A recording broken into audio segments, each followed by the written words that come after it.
Hi everyone, we're going to be starting in about 3 minutes, so come in and take your seats. Just a reminder as well that there's no food or drink in here. Thank you very much.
Hello, everybody. Welcome to Friday, WordCamp Asia. Whoop, whoop. I hope everybody had a really good day yesterday. I personally went out last night and ate some really good street food. So if you haven't done that yet at the night markets, I highly recommend it. You can come and talk to me later about my favorite dishes. I'm Tess from WordPress VIP at Automatic, and I have the pleasure of introducing you to our first speaker of the day. Mina Tamang is a SEO analyst at CodeWing Solutions. She's here today to help you break free of traditional SEO and embrace user-centric marketing. I'm here for it. Please welcome Mina.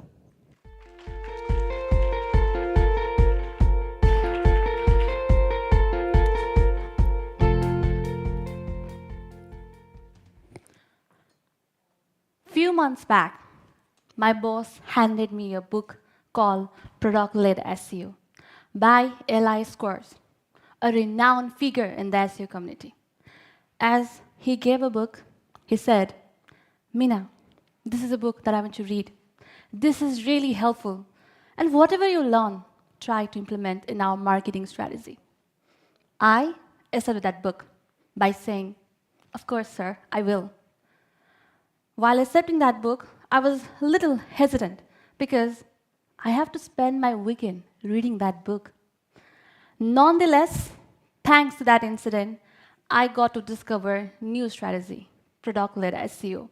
And here I am today, speaking on that very topic with the title, Beyond Keywords, User-Centric Approach to Product-Led SEO.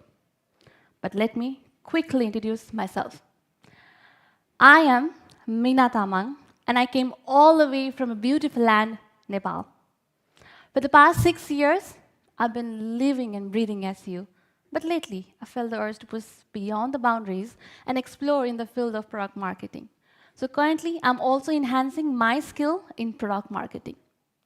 Now, back to the story. As I was reading the book given by my boss, one statement jumped out at me. Too often, SEO efforts begins with just a group of keywords, a list developed by the marketing team or by the founders based on their knowledge. The keyword then becomes the main goal, and they are input into any keyword search tools that finds out even more related keywords. Then they use this big list of keywords to create articles for their website. It's like a grocery list for writing. the list does not change. Even if the article don't do well, or the people search things differently. So they keep on writing new articles just because those words are on the list. And this is a quite common practice found in the traditional approach. So let me ask a quick question to the audience. Raise your hand if anybody follows the traditional approach or the similar keyword-driven approach to SEO. Okay, I see the hands. So do you guys believe, so here's my next question. So do you guys believe that focusing on keywords makes the most effective SEO strategy? Yes?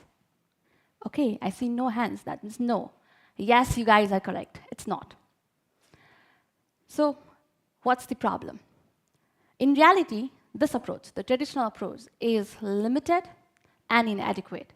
And unfortunately, I had followed this process for years. And keyword research had always been my go-to step for every new SEO project. But as I said earlier, this approach is limited and inadequate. Here's why. First, this approach is leisure focused on just keywords and an expectations of generating high position on just those terms. And this approach often fails to consider the actual pain points and the needs of our target audience. Now, what if I say if there's a better way? Product-led SEO. I'm sure you are wondering what is product-led SEO. Imagine your product being so valuable that it naturally attracts users without excessive marketing efforts. That's the power of product-led SEO. In this approach, instead of using SEO to market the product itself becomes the SEO driver. It involves shifting the focus from keywords to user needs. And here, the goal is not to generate traffic for the sake of traffic, but to generate engaged user who will eventually become our paying customer. To truly understand what is product-led SEO, let's explore its contrast with the traditional one. In keyword-driven SEO or the traditional SEO, it's all about chasing the trends and algorithm. We spend hours researching and targeting keywords, hoping to climb the ranking ladder. And our primary focus is always on researching and targeting keywords that our users are searching for in relation to our product or the industry, and for which we rely on keyword research tools to find out the high volume or the low competition keywords. Then we create articles, especially for those terms. And there's still people who squeeze keywords in every sentence here and there, sacrificing the clarity for the sake of ranking. Our success is measured by the metrics like keyword ranking and traffic. But have you ever wondered, those generated traffic ever engage with our product? Do they become our paying customers? And the changes in the trends and algorithm send us scrambling. We are forced to constantly update and adjust our content just to stay afloat. Whereas in product-led SEO, we ditch the keyword-driven content and focus on crafting product that solves the real problem and deliver values. We create content that is educational and informational, explaining how the product works and its benefits. Think like demos, tutorial, case studies, user reviews. We educate, inspire, and build trust by showcasing the power of our product in an action.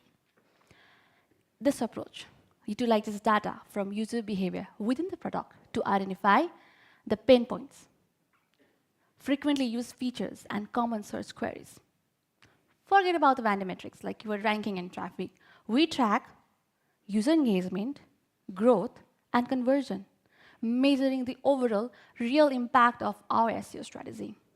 And this approach is not dependent in any changes or the algorithms, especially the algorithms. By focusing on user needs and providing values, we build an SEO strategy that evolves with our product. Now, it might seem too good to be true, but it's not.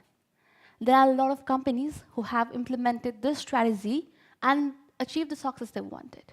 To name a few, Slack, Zoom, Zapier, and even TripAdvisor are the great example of product-led SEO. But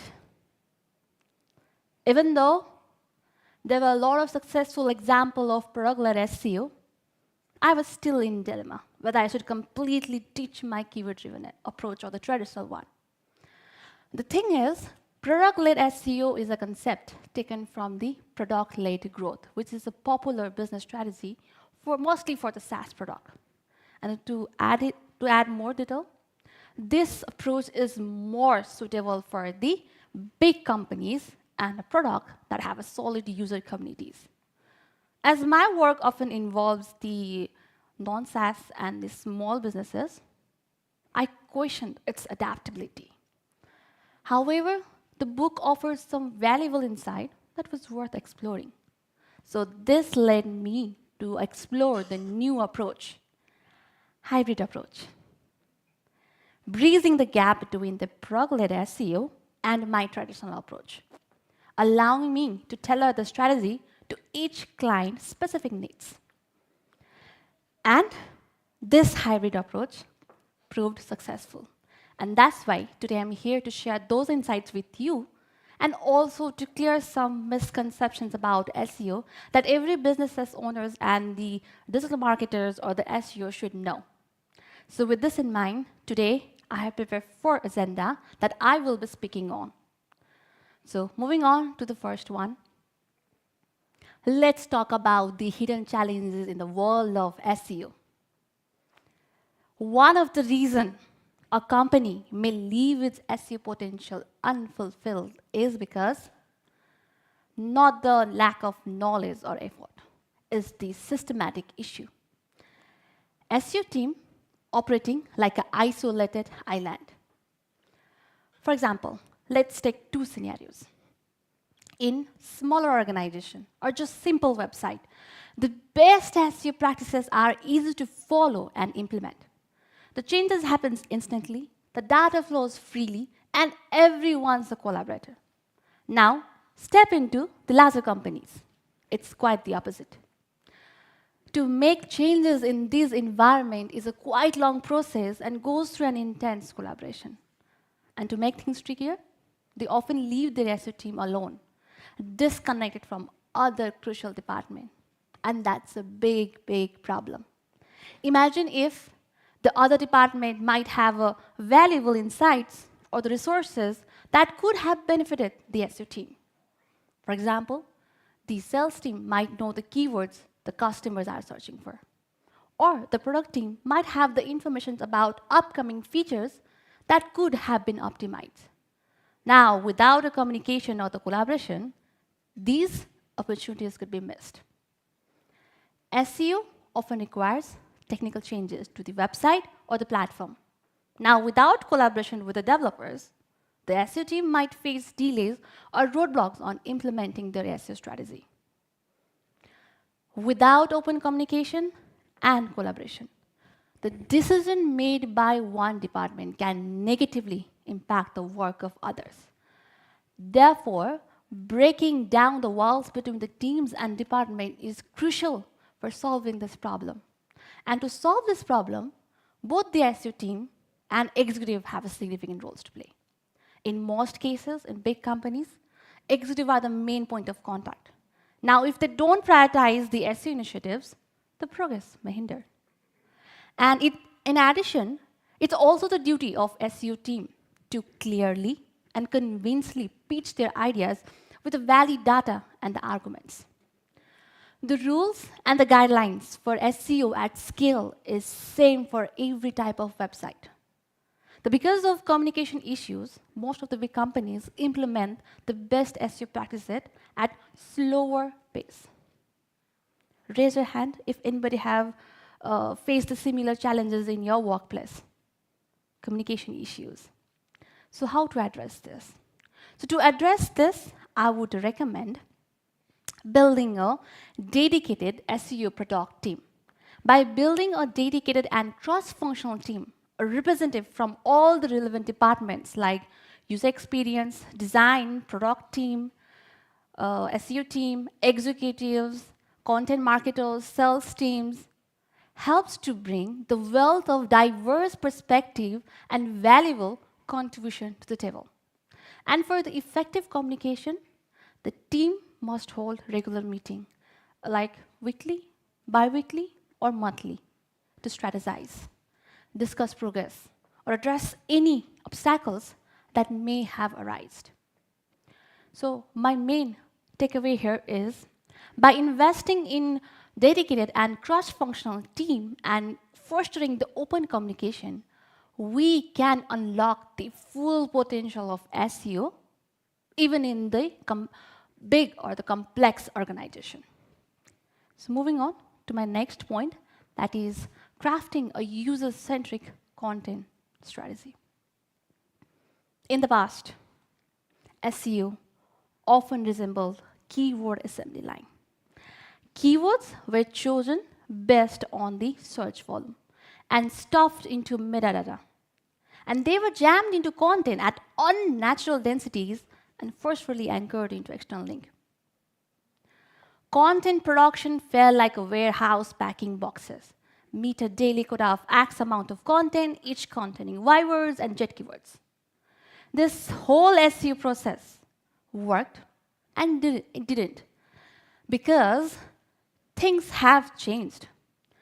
Google, the most used search engine, is way more advanced now, and we should stop pretending it's the same search engine it was a decade ago. While the way the Google works has changed, but its goal had never. That is to help each user to find the best solution, not from a spammy website, from a reliable sources. But many businesses create content just for the sake of ticking boxes and hoping to attract users from various channels and convert them into leads or customers or whatever the KPI might be. While doing this, they often fail to consider their pain points and actual need. So, what should we do instead? Just like Google prioritizes the user experience, the content needs to be written with user in mind. Plain and simple. If it does not provide anything valuable to the user, it's useless. It's important to remember that in SEO, there will always be two distinct audiences: the search engine and the users. Search engine needs words, even one that does not make sense to the user. It is the user that needs sensible content or the products, and they are the one that initiate the transaction that lead to business success. Instead of chasing the search engine ranking, we need to put our user first and then only the search engine second.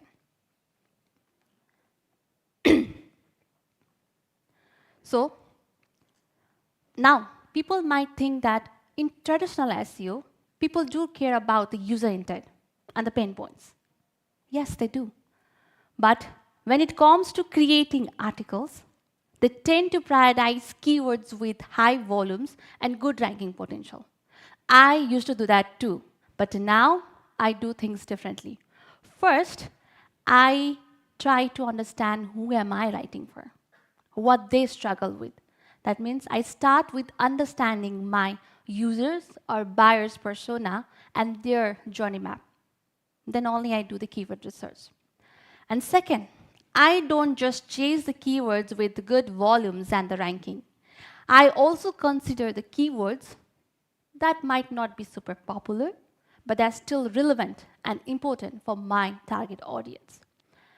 So my key takeaway here is, it's all about creating content that people want to read, not just some algorithm likes. It's all about helping the users, and that's what a good SEO strategy should always be. So moving on to the third point, that is SEO is done by human. Let's talk about the tools. There are several tools that I use daily, and without this tool, I would not be able to work efficiently. Sometimes I even doubt my ability to do the SEO and wonder, am I truly driving the SEO process? Or am I simply the puppet master to this tool algorithm? However, in my opinion, relying on tool isn't a big problem. The major issue lies in blindly believing everything the tools report. SEO tools are valuable resources for the businesses owners or the digital marketers, providing insight into keyword research, on-page optimizations, competitors research, and many more. But it's important to acknowledge that these tools aren't perfect. Sometimes their data can be wrong. And even more importantly, they lack the human intellect to necessarily clarify why or why not behind the metrics. For example, let's take a fancy fitness tracker. They give you numbers, but they can't tell you why your score is and what you need to do to improve your health. So just like you wouldn't rely on a fancy fitness tracker to diagnose your health, you should not solely rely on tools to diagnose your website SEO health. Okay, let me share another practical example here. So pretty often in my workplace, our support team is flooded with a request from our customers claiming their website has a poor SEO just because of a red dot shown by some tools. Now, my question is, if any tool, any SEO tool, shows the green dot, or for example, for those unfamiliar, let me explain. Some of the SEO tools assigns overall readability and SEO score using color-coded dots. Green for good result, yellow for needing improvement, and red for having a critical issues or many issues. So now, here's the question. If any tool shows that my page has a green dot, for example, does that mean my page will rank higher in the search engine? Maybe, maybe not. But Google can't see whether I have a green dot or the red dot. They are just a guide, nothing more. The reason why I am highlighting this is SEO is a job for human. So no matter how advanced the technology becomes, everything still requires the human intellect. And the next point is, when you heavily rely on the tools, you tend to prioritize the search engine over your user. In the process of making your website score perfect, you might fall into inauthentic practice of making your website less useful for your users and ultimately hurt your SEO performance. My key takeaway here is, tools are valuable resources when used correctly, but never replace the human intellect and critical judgment with any tool's data. So moving on to my last agenda, that is measuring performance. So let's talk about the measuring performance in SEO. And I'm confident that everyone understands this essential step. However, I want to discuss common misconception about defining success. For the most SEOs and the digital marketers, the critical metric of success is ranking in search result. And even more importantly, the true achievement is measured by the #1 position one occupies. I used to take a great pride in reaching in top position for any keywords. However, I soon realized the clicks without conversion are hollow victories. High ranking means nothing if it does not convert into sales. And it's true that the traditional SEO metrics like keyword ranking and the traffic still hold value. But they are only the part of picture. We need to consider metrics that reflects the user experience and the product value.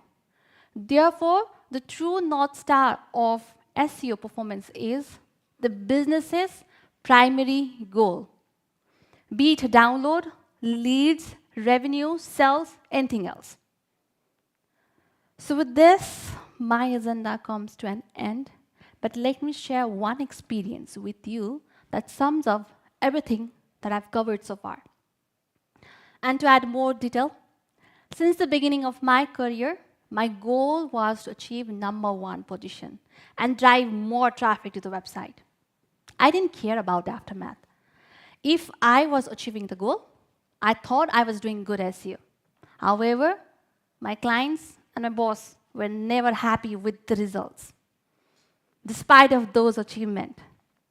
Now back to the story.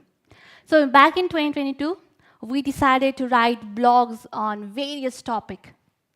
And let me clarify, those articles were for the product website, where we sell our product, not the dedicated blogging website.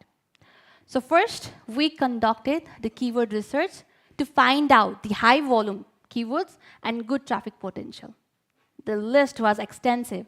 So we wrote articles with the help of AI and aimed to publish it at least 3 per week. We continued the process or the strategy and published more and more articles. Everything seemed progressing well. After a few weeks, our website traffic spiked significantly. Now, as an SEO expert, I thought I was achieving my goal. However, this generated traffic had no real benefit. The disconnect between the content and our offering left user confused, leading to no sale. So we failed to meet our business primary goal, that is sales of our product. So as this generated traffic had no real benefit, we decided to remove all those articles from our website. After a few months, the traffic spiked, dropped significantly. And the new update of Google further impacted our website ranking, and our website traffic continued to decline. So let's talk about the mistake that I made in this strategy. First, my initial focus was on the metrics like keyword ranking and traffic. This led to the crucial mistake, prioritizing the search engine over user. This user-centric approach gap resulted in content that missed the mark. Further, we disregarded the pain points and actual needs of our users. A crucial insight gained through understanding the buyer's persona. Adding to the problem, we heavily relied on the AI tools and keyword research list to produce high volume of content in short time frame. While working on the product website, the focus should have been on the actual user of the product. Instead, we became obsessed over achieving the #1 position and expected to propel this to our business success. So let's talk about the changes I've made after this incident. The first and most crucial principle is, regardless of which approach you choose, be it product-led SEO, traditional SEO, or any trailer approach, the focus should always be on the users. For example, if you sell product, then shift your focus from simply highlighting the features to emphasizing its benefits and the solution your product offers. Explain how truly your product can solve their problems. And this is where the informational and educational content becomes crucial. But the content you deliver to them should not be built solely on keyword research. So now I prioritize first to understanding my buyers or the user's persona and their journey map. This enables me to understand the real pain points and their needs. Then, only I do the keyword research. Yes, I haven't abandoned the keyword research. Now, I also consider the keywords that my peoples or my users are actively searching for, regardless of their stage in the buying funnel. And then I also consider the keywords with low volumes but higher user relevance. And when it comes to measuring the performance, SEO performance, I consider the business's primary goal, that is, whatever the goal is, be it sales, conversion, or anything else. And lastly, it's also important to remember that lasting business success cannot be achieved alone. It requires collaboration. The SEO team alone cannot achieve its goal. It needs support from other crucial departments. So with this changes in the strategy, what did I achieve? Consistent organic traffic and the sales. And this is just the beginning. And there is much more to achieve, and I'm hopeful that I can share those achievements with you in the next WordCamp Asia. So with this, now I would like to conclude by saying that what did I wanted to convey to you is, let's get free from the search engine obsession and be the champion for our users. Thank you for listening to me, and I would like to hand this stage back to our MC. Thank you so much, Meena. We have some time for questions, so if anybody has a question, stick your hand up, and we have microphone here. I do have a question for you, Meena, if I can kick things off. You mentioned earlier that you have used AI to create content, but I'm wondering what other role AI has had in your process with SEO strategy or this content creation. Okay. So AI tool is like our arms and legs. These days, we cannot function. So how am I using AI tool in my current strategy is, I do use it to make a strategy, to create content, like everybody does. But when it comes to the final output, what I do is, there needs a human input. Or am I meeting my actual user needs? So AI tool has been useful, but I'm also not forgetting that it needs a human intellect to what need to be done. Cool, thanks. Anybody here have a question? We have one just down here, another one over here next. Hi, Meena. Hello. So you talked about generating content based on buyer persona Yeah. and journey maps or Yeah, user yeah. journeys. So can you tell a bit more about the journey map part as to how we can utilize that to generate content? Okay.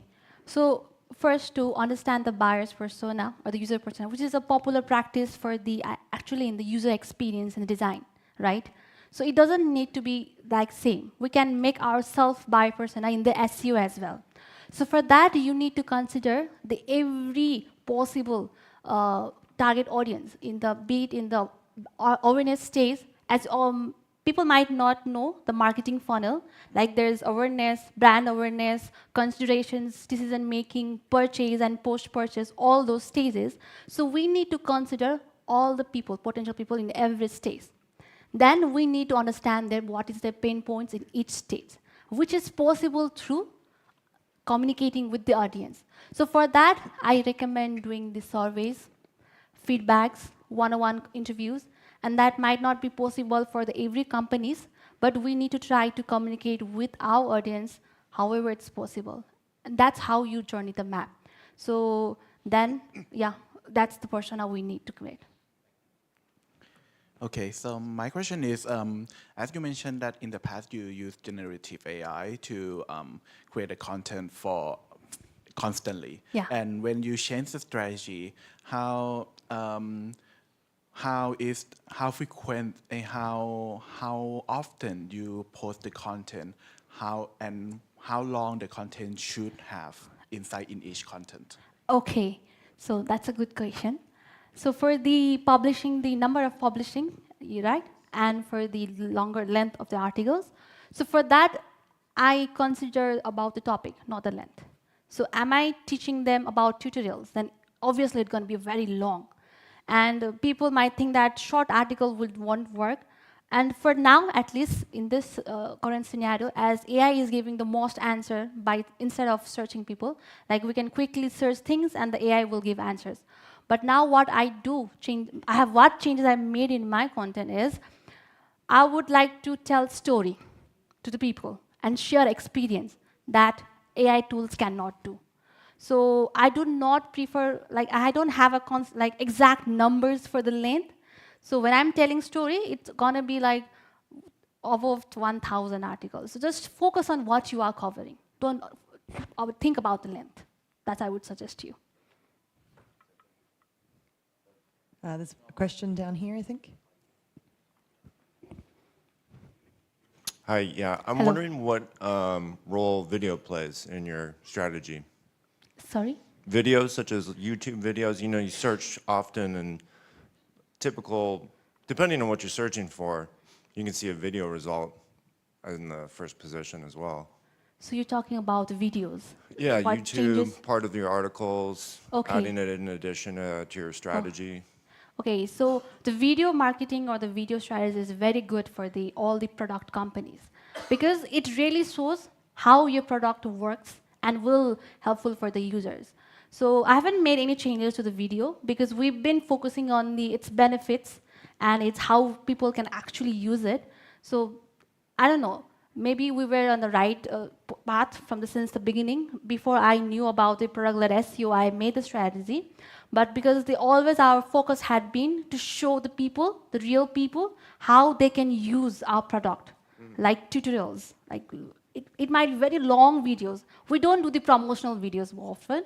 We try to do the tutorial videos. So I haven't made any changes. So I also suggest you to, if you are looking for the videos to promote your product, try to make it like it's demo. Like most people have seen, like anyone wants to use any phones or apps, they must have gone and searched for how to use it. And people might have shown each and every step, right? Instead of promoting that any app they have used or any phone or any gadgets. That's how we do the videos. And we haven't changed anything.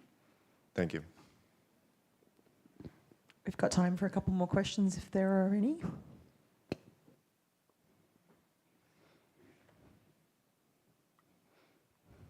Okay. All right. Thank you so much, Meena. We have a little gift here for you on behalf of the thank you. organisers. Thank you. Done? Thank you so much. Thanks, everybody. There's a break now until the next session at 10. You could please visit our sponsor areas on the first floor, Moon Bear Hall, and the second floor, Sun Moon Hall. And in Sun Moon, you'll also find the community corner and the jobs board where anyone can post their job offerings. Thanks very much.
Hi everyone, we'll be starting in about 3 minutes. So come on in, get comfy.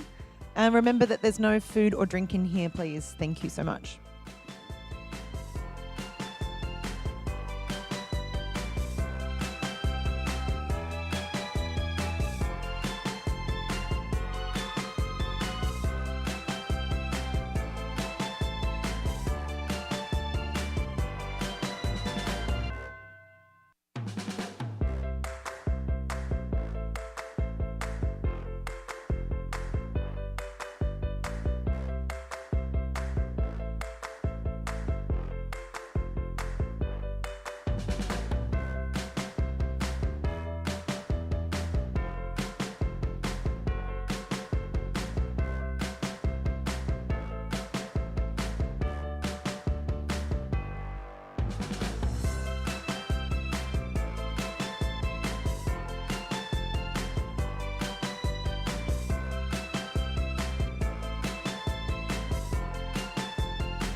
Hi everyone, welcome.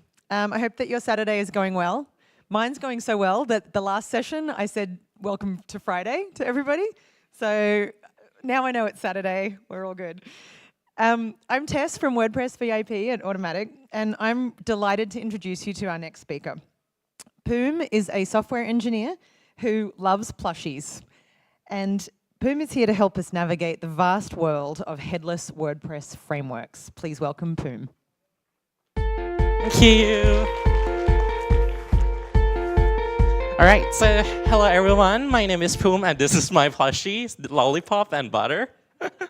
Yeah, so I'm Poom. So today I want to talk about a little bit about the current state of JavaScript ecosystem, because I think it can be a little bit intimidating. But at first, let me introduce myself. So my name is Poom Printmano, and I'm mostly a software engineer. But actually, I do quite a lot of community stuff back in Thailand as well. I'm from Bangkok, Thailand. And actually, a lot of people in Thailand WordPress community is also engaged with a lot of other communities. A lot of them are in JavaScript communities, and we do projects together. For example, we have a hackathon about Ghost. So we have a hackathon where we build interactive systems that will bring Ghost to life. I also, the thing about me is I'm not only interested in communities, but I'm interested in what the web can do. What the interactive web has the capacity to do.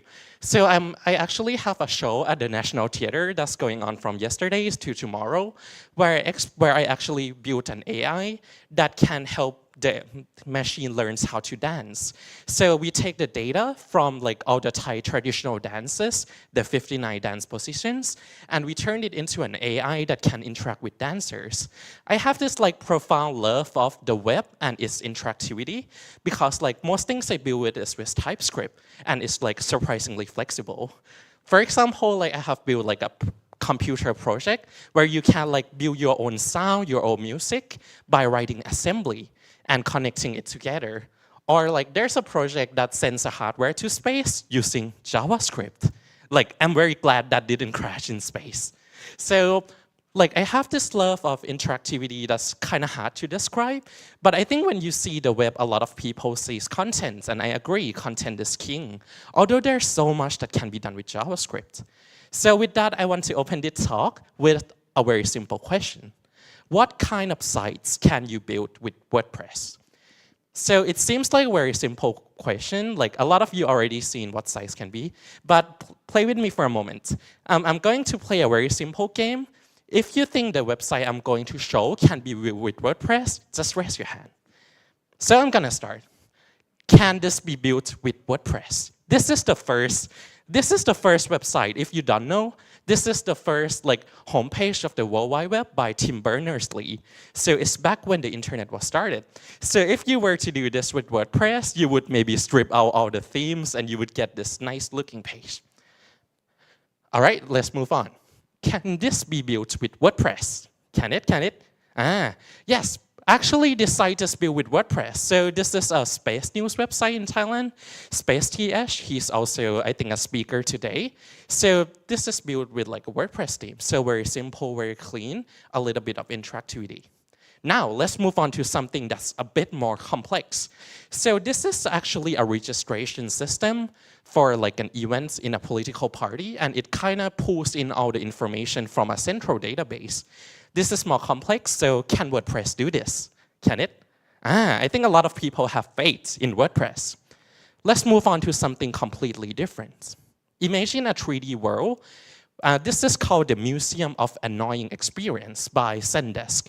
So when you go into this website, it's actually a completely 3D world. You can see on the left here, you're in an empty space. You can use your arrow key to move like in a video game, and you can check out the artifacts.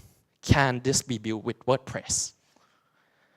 I think this is surprising, only 3 people went up. Like when we talk about the previous websites, everyone knows that WordPress can do this. But why not this? A lot of websites today are becoming a bit more interactive. Imagine when you're buying a new car, maybe a BMW, then there's a lot of interactive components. You have to be able to customize something in your car. So what if I tell you everything that you can see, including that museum, can be built perfectly with WordPress? So this is what today's talk is going to be about. What if you can build your own front end? It can be as complex or as simple as you want, but you use the WordPress as the source of content. Because if you look in every website, even though it's really complex, it has 3D, it's been sent to space, all it has in common is it has a content. And this is what WordPress really shines, a tool for content authoring. So this, for those of you who don't know, actually, who here has used WordPress, headless WordPress before? Almost everyone. So I think you already know the deal. So for, I think, the rest of you who didn't know, to put it very simply, headless WordPress is all about using WordPress as a content database. You have all your content, your authors are extremely familiar with the WordPress dashboard. Like Gutenberg is really awesome. So you can continue to use that, but you have the choice to use an API like GraphQL or JSON to pull the data into a different system, right? But I think I want to kind of preface with a caution because you might not need headless WordPress. So the site I showed you earlier, the Space TH website, this is like a very large site. So this site is the #1 visited space website in Asia. So according to the statistics, and there are like a lot of concurrent users. But surprisingly, it's 100% on regular WordPress. So it's using a WordPress theme called Seed Themes, which is made from people from Thailand, my home country, very proud. And the nice thing is that you don't actually need headless WordPress, even if your website has like 1 million or 10 million of users. But it's more dependent on how they use the website. So be very careful. Sometimes regular WordPress is just perfect. All right, so when should we go WordPress? I'm gonna speed up a little bit here. So I would say there are 3 things you should keep in mind when you're choosing headless WordPress. The first is scale. So with scale, there comes a point in your website where if you're using WordPress for a while, but suddenly you have a lot of plugins. Sometimes you have Elementor, sometimes you have like a dozen, 100 plugins to support your functionality. Suddenly, when there are tens of millions of users, your site somehow slows down, or there are so many content types, so many content modules. How do you deal with that? Well, actually, caching might just be the simple solution. A lot of those plugins are actually like very static. They are not dynamic. They are not per user. So chances are if you use just the right kind of caching, you would be fine. But the second type is more interesting. So as I tell you, I'm very into interactivity. I'm the kind of person who sees like these interactive websites. I'm like, oh, wow, I like that. And like it's not only for aesthetics, but also a lot of the times you need it, like when you're ordering a car part. So here's an example of something that you could build with WordPress. So this is a 3D customizer where you have a bag, and you can kind of rotate, you can alter that back. I mean, this looks like something that's very hard to do, but at the core of it is just content, and content can be managed with WordPress. So with headless WordPress, you can bring your own 3D framework and do whatever you want. The third point is control. So a lot of times you need control in your website. Maybe you need to do some functionality that is very customized. Actually, a lot of times you can just write a WordPress plugin or WordPress theme, but there comes a time when you have to manage your own infrastructure. For example, if your website has some dynamic components that needs to be very fast, and maybe you would rather use like another tool, perhaps Golang for that. So you can do that with headless WordPress. All right, so let's get to the meat of the talk. So there are so many front-end frameworks right now. Even if you want to get started with headless WordPress, there's the green part that you have to worry about. I think the WordPress part is really easy, it's really well done, but the front-end world is just like too much. There are so many frameworks. So how do you pick one? I think everyone would have a little bit strong opinion on this. There are many criteria that you can use, but from my experience, let me just pick 4 of them. First, you need to make sure that your framework that you're going to use supports multiple modes of rendering. Why is that? If you use, so imagine a website, right? A lot of the parts of a site is completely static. Like it can be completely cached, but there are some parts that are changed more frequently.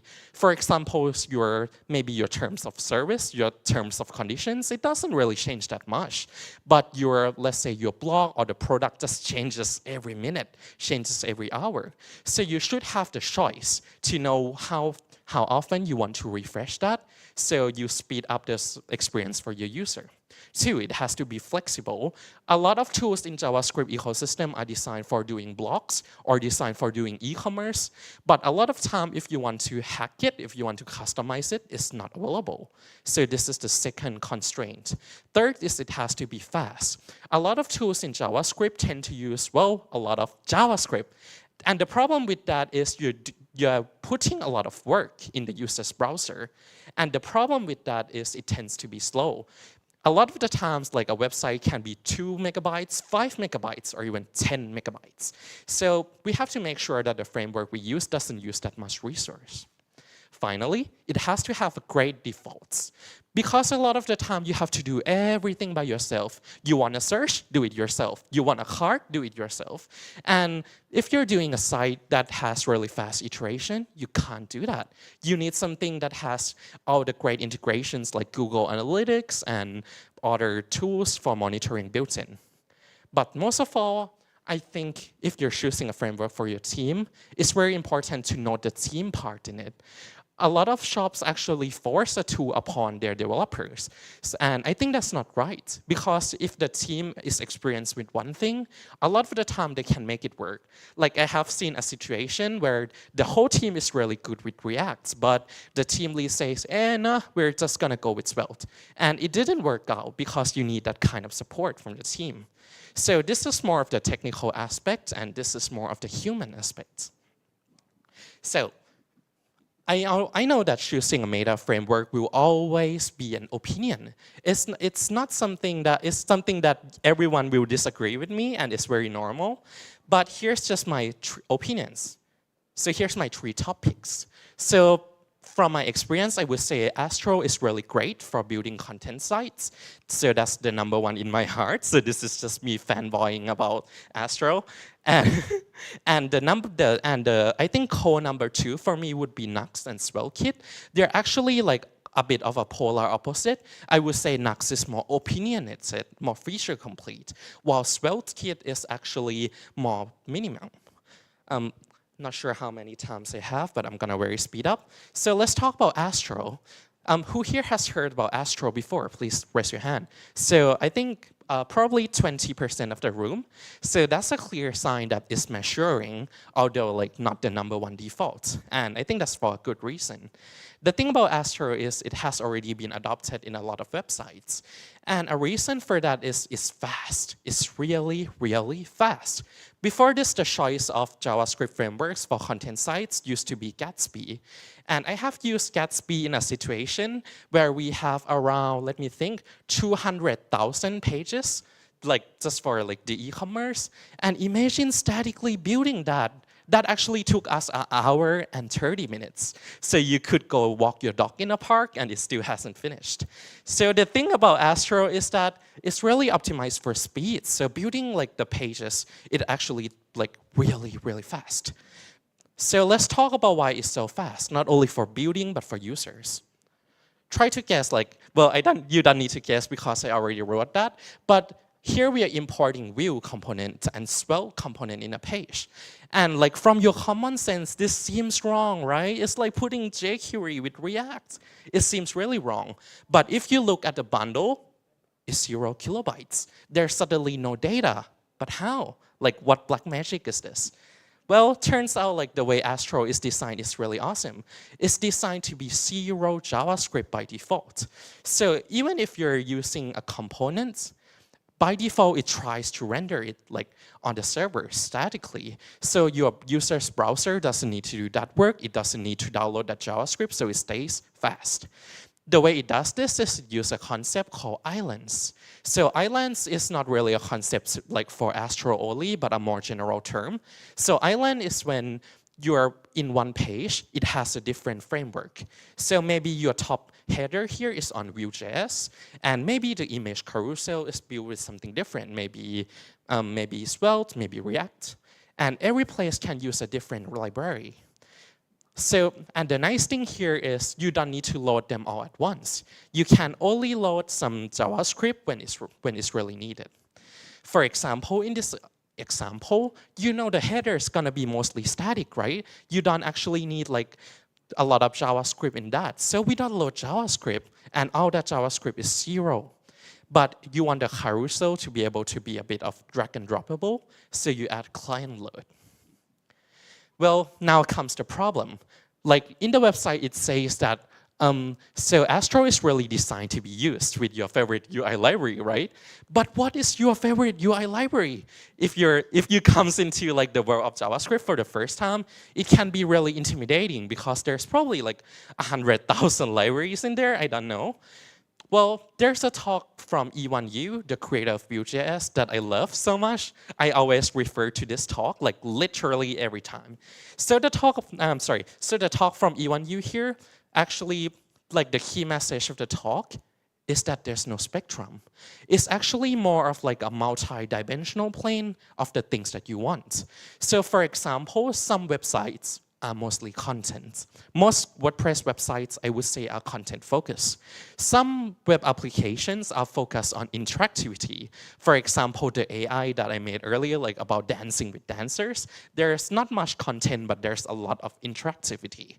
So that's why there comes a range in the framework.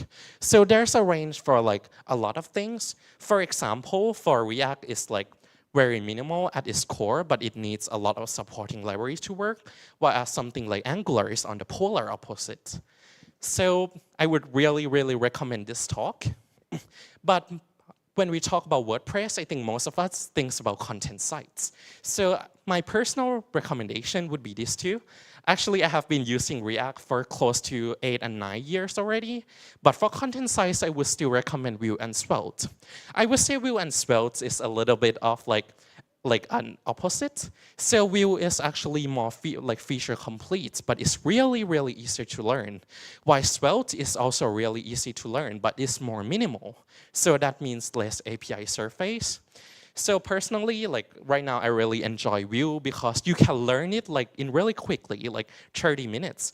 But you can like keep using it and keep growing your knowledge. Yeah. So while Svelte has a really, really minimal API surface, but a lot of the things provided is either by the ecosystem or you write it yourself because it's just so nice to write. Okay, so back to Astro. So the nice thing about Astro here is that there's so many directives.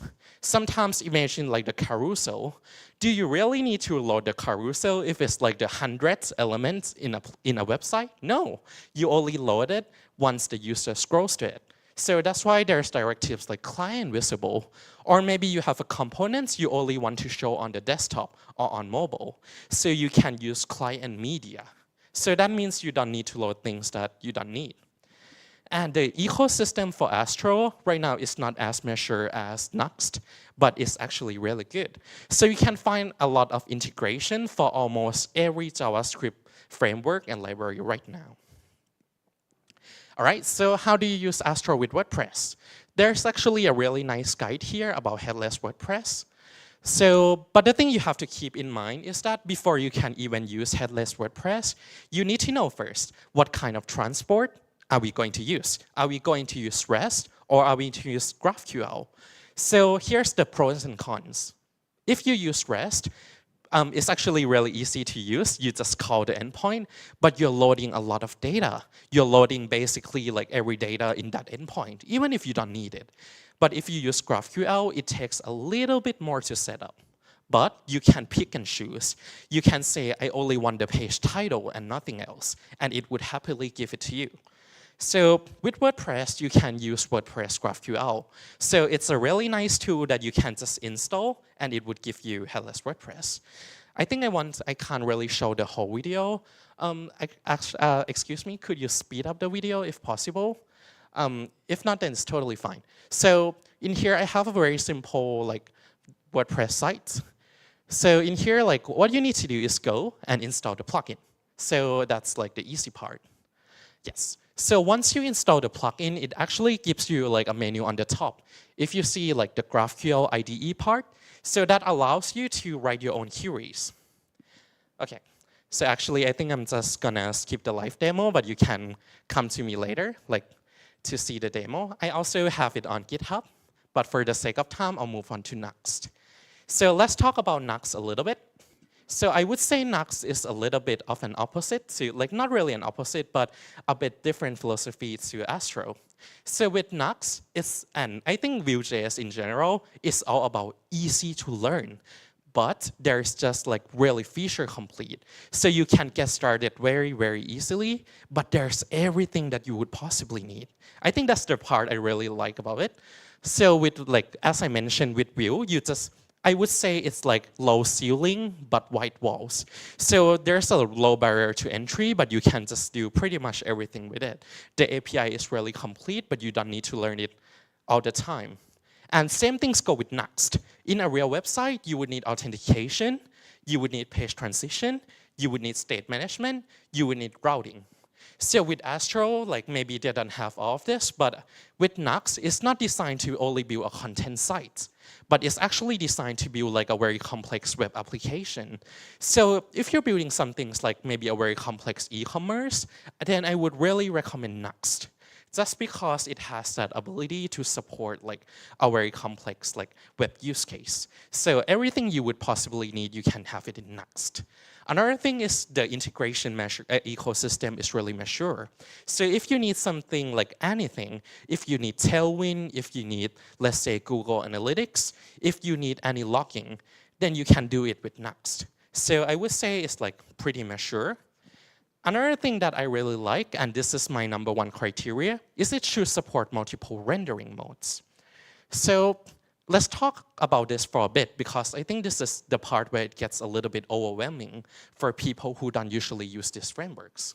So when we talk about rendering modes, it's all about how do you want to render this page. So I'm gonna quickly go through them one by one, but I recommend like reading about the last two yourself because it gets a little bit confusing. Client-side rendering is when you want your browser to do all the work. Think of something like 3D customizer. You don't really do that on the server. You do that on your browser because it's 3D. There's a lot of interaction. Server-side rendering is when you want the server to do all the work. So this is just like WordPress. Like when you visit a WordPress site, the server do all the work. But then this is the part where it gets maybe a little bit more confusing, is SSG, ISR, and SWR. So in a nutshell, SSG is when you have a page that is very popular, a page that is like people visit it and it doesn't really change much. So let's say terms and conditions or a blog post. In that case, you would just generate a website because it's really fast. And when the page changes, when the content changes, you can just refresh it. And the last two is all about continuously like revalidating. So actually in Nuxt, it's quite nice that you have a configuration to do it route per route. So let's see this example. In your homepage, you can just pre-render it because your homepage, let's be honest, it doesn't really change much. Your products actually changes much more often, so you can have it revalidate in the background. So for example, when you go to a product page, it might still show the old one, but after a while, it will show the new one. And maybe similar story with a blog. Maybe you don't always need to see the latest blog, but it can be a little bit delayed. So it's all about how fast do you want user to see the newly updated page? Or can it be like a little bit later? Can it be the next deploy, or does it have to be now? So that's all what really the rendering mode means. I would recommend checking out stale while revalidate. I'm not going to cover it here, but basically it's all about caching. So it's all about like making sure that you can cache the content a little bit. So if you visit it while the content is still being refreshed, you will see the old version. While if you visit it a bit later, you will see the new version. So back to Nuxt. The thing I love about Nuxt is, another thing is the documentation is spectacular. So there are visuals, there are guides, there are everything. I think it's really like one of the most well-written docs I've ever seen, and it's very feature complete. So if you want to get started, it's quite simple. So I think we still have a bit more time. So here's a bit of a live demo. So I have a little bit of a Nuxt website here with some content set up. So if I start the server, I have like a little page here. So as you can see, this is like not in WordPress itself, but this is pulling data from WordPress.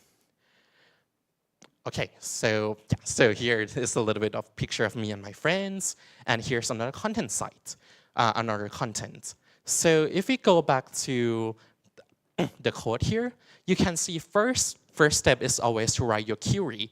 If you use REST, this would be just choosing your endpoint. So here I want to get the post by the slot, very common when you want to like get a page. And then we configure the GraphQL, which is the part, the GraphQL code gen, which just generates the code for you based on the queries you have. And yeah, so this is like the project structure. So it actually starts with the app.view. So this is like the entry point for your website. So if you actually start our like the Nuxt project, it will start with a welcome. So it would be something like this, like with all the nice examples. But if you change it a little bit, I think this video is a little bit too slow. So if you go to Nuxt page, then it actually picks out like the data from the routing in pages. So for example, like this. So here you can see it's quite easy. First, you need to get the data from GraphQL. Second, you need to render it. I will like share the slides later, but I don't have time. So next is SwellKit. So this is like the core number 2 for me, because I think like Nuxt and SwellKit has like very polar opposite opinions. While Nuxt tries to be like easy to use, but like quite very opinionated, I think SwellKit is a lot more minimal. So I would say that's the really nice thing about Svelte. If you go to the Svelte website, you would say there's not really a lot to learn. You would take, let's say, 1 hour, and you would basically learn like almost all the API surface. So I would say the principle of Svelte is really do more with less. It has like that Zen philosophy like thing in it where you just only need to learn a few key specifics and you can do a lot of things.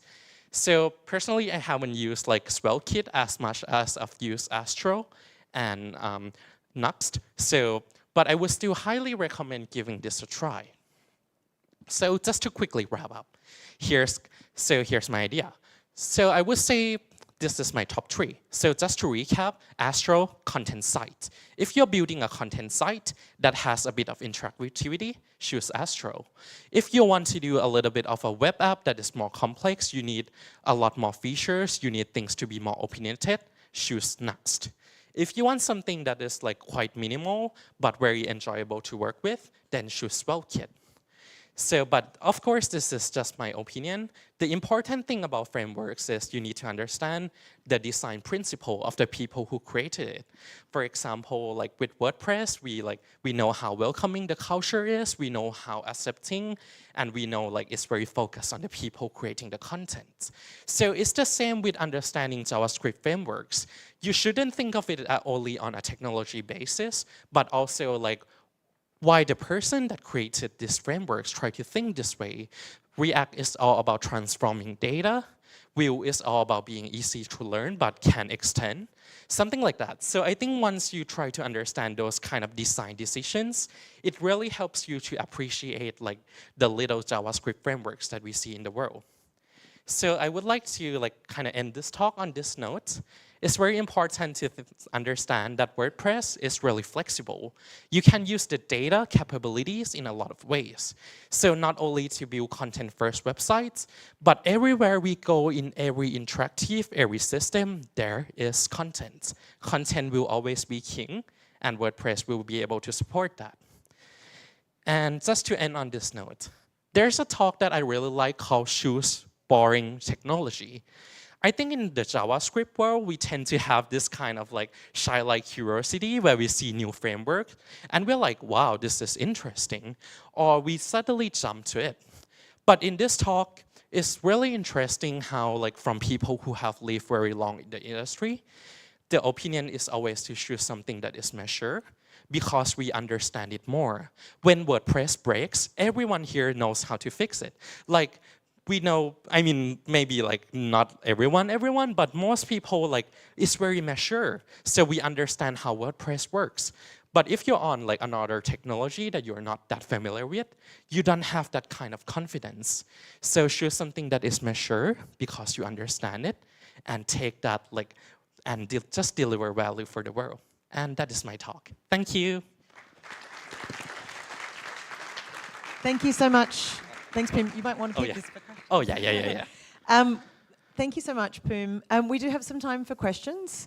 So if you have a question for Poom, stick your hand up. We've got a microphone to come around. Do you have a question? Oh, yes. Yes, please. There. Hi, so this is not strictly about the frameworks, but you did mention at the start of the talk that in Bangkok, yes, there was some overlap between the WordPress and the JavaScript communities. Yes. And I find that super interesting because I don't think it's very common in my experience. So do you have any idea why, what the conditions were for that to happen? Yes. So I think the thing about WordPress as a community is I think we care a lot about the people. So a lot of community tends to be like very focused just on the technical aspect. Like, for example, the C++ community, like we care a lot about performance. But like in our community back in Bangkok, it's gonna take a while for me to change the slide back. But we're very focused on the human part. For example, like we used to organize the stupid hackathon, which is like the hackathon where you just go and build stupid things. So I'm not saying WordPress people is stupid, please don't take it that way. Yeah, but actually I would say WordPress people, they're very creative. They are very like, I think they are like very human. So in that case, like the events we organize, so it has a lot not only to do with technology, but a lot to do with human. For example, we have the event like creative coding. So Thai sitting there is the organizer. So he organized an event where programmers would go and code their own music. So I think that's why like we see like the vibrance and the human nature of WordPress people in like those more dynamic communities. Yes, please.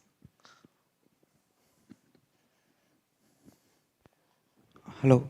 First of all, thank you so much for a very insightful session. I really appreciate. Thank you. So, as we know that the WordPress is mainly famous for the SEO as well. So, which one is the most SEO friendly among all these three picks from your topic? Great question. So actually, I think like all three like really supports like very good native SEO functionalities. But I would say like all of them. For example, if you go into like the Astro documentation, there's a very clear guide on how you can set up things like meta tags, set up things like sitemaps. With Nux, I'm pretty sure it's completely built in. So I would say those two would definitely be built in. As for SvelteKit, I'm not actually sure because I haven't used it that much, but I'm pretty sure like all of these you can do a lot of great SEO. One thing to like I think about though is that the content from like the WordPress CMS is in HTML, so it's important as well in your CMS that you have like properly formatted markups and you're exporting the excerpts correctly. Yeah, so I think you follow the SEO practice in normal WordPress in your front-end application. Yes, please. Hi, it was really a nice talk. Thank you. When you mentioned islands and we Yes. can use multiple frameworks and libraries on the front end side. Yes. So will it create any kind of conflicts while using multiple frameworks and libraries simultaneously while developing the website? Great question. So I think the nice thing about Astro Islands is encapsulation. So every island is kind of broken out into their little world. For example, Vue.js has the concept of instances. So your header and your carousel is going to have different instances. That means they cannot directly interact with each other. And this means it's very rare that you will run into conflict. The only scenario that I can think of is if perhaps you are using global values. So if you don't use global values, global states, then no, I think you will not run into conflicts. Thank you. We've got still a couple of minutes for questions. Oh, we have one Yes, down here. please. Yeah, hi. So recently, the website that we were using, Vue actually went into end of life status last year, yes. right? So our team actually had to do a lot of like framework readjustment going from Nux 2 to Nux 3. So are there any of these frameworks that minimizes this damage, or if there's a framework that we can suggest to move towards that can avoid this future where we are forced to rebuild the site basically? I think that's a great question. Yeah, I think that has a lot to do with first, the maturity of the framework. And second is, I think like how minimal or like how far the direction is going to change. So I think the change from Nux 2 to Nux 3 is a very good example. Like in that case, like it has a lot to do. I think similar to the change from Vue 2 to Vue 3, we know that's like quite a lot. So I think I think I cannot give a good answer in this case because, for example, Astro is actually very new. So even though it's gaining popularity and maturity very quickly, I wouldn't like completely trust it yet. So like in my mind, I would say this is something that I'm still like on the lookout for, like for using it in like extremely long-term projects. Yeah, so but to answer your question, I would say like there are some like more mature technologies like page generators, like for example Hugo, that has been around for a very long time. So if you want something that would like survive the test of time, I would recommend looking into kind of that mature frameworks. Thank you. Anyone else? Thank you so much, Poom. Thank you. We have a gift for you on thank behalf of you. the organizers as well. Thank you so much. Kapkunka. Thank you so much, everybody. We have a break now until 11. Please make sure to visit the sponsor areas on the first floor, which is Moon Bear Hall, and the second floor, which is Sun Moon Hall. And in Sun Moon, you'll also find the community corner and the jobs board where anyone can post their job offerings. Thank you.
Hello.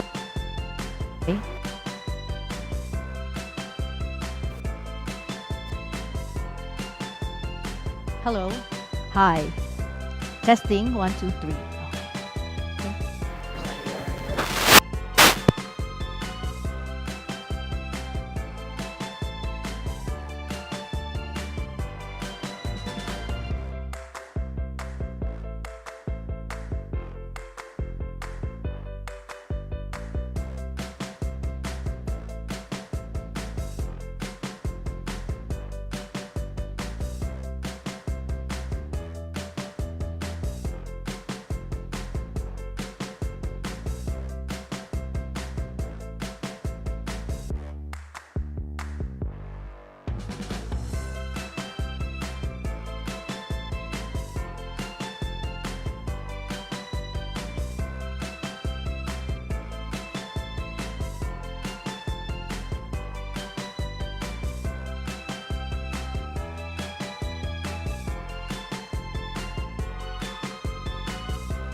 Hello, everyone. Well, we are going to start just in 3 minutes. So in 3 minutes, you have the chance to see your favorite speakers. Just 3 minutes.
Okay, 3 minutes pass. Hello, everyone. How's the day going? Hello, hey, everyone. Hey.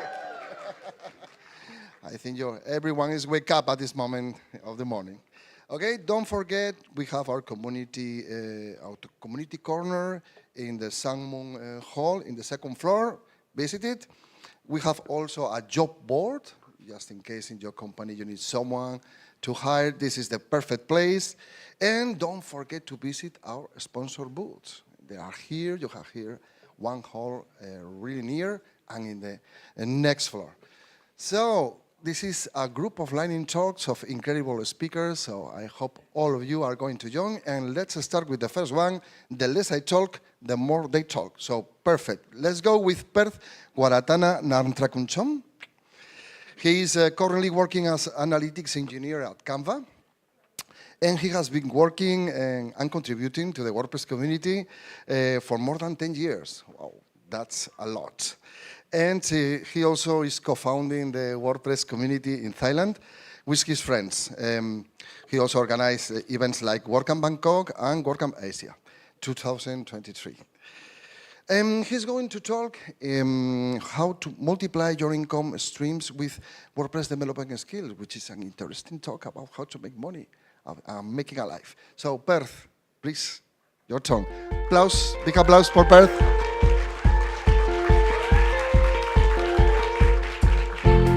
Okay. Hello, everyone. Just one moment.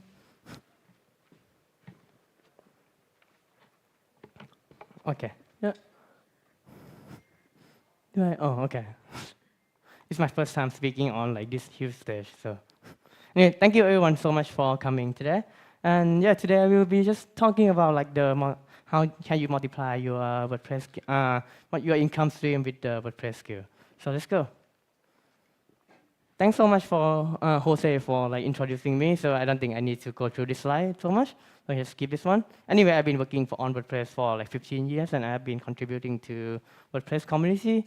And also like, so we have organized the WordPress Bangkok in Thailand, and also the WordCamp in Thailand as well. So yeah, you may have seen me around, but if not, then hello, good to see you. Right, please raise your hand if you are working as like the WordPress developers in this room. How many WordPress developers in this room? Okay, so we have around like 30. Well, not so much, but anyway. So if you are WordPress developers, then you might get some ideas on how can you start with like the WordPress skill, and then how can you grow your multiple incomes. But then if you don't know anything about WordPress development, that's fine too, because then you will be like, you might get some inspiration, and then you might start learning your WordPress skills there. And 3 things we will be talking about in this talk. So the first thing will be the reason why do I diversify my income. So if you like the idea, then you can try, and then it's only cost $0 to try. So yeah, you can do it today. And the second thing is about my journey to utilizing WordPress development skills to create multiple income streams. And the last one is, last but not least, about how can anyone create the income stream with the WordPress development skills. So let's get started. Yeah, and so let me get started with like why do I diversify my income? So, and why you should also try it. And nowadays, like most people have like one income stream, and normally it's like salary, right? So, or if you are a freelancer, then you might have freelance job. But then I found it's like quite risky if you have like only one income stream, because then if that income stream get cut, like for whatever reason, then you suddenly have like 0 incomes. And I'm sure no one wants to be in that position. But sometimes we don't have other choice, because like it could be because the world is constantly evolving, and then like the world is changing a lot, technology is changing a lot. Like if you have been working in WordPress or technology like for more than 10 years, then you probably know about this.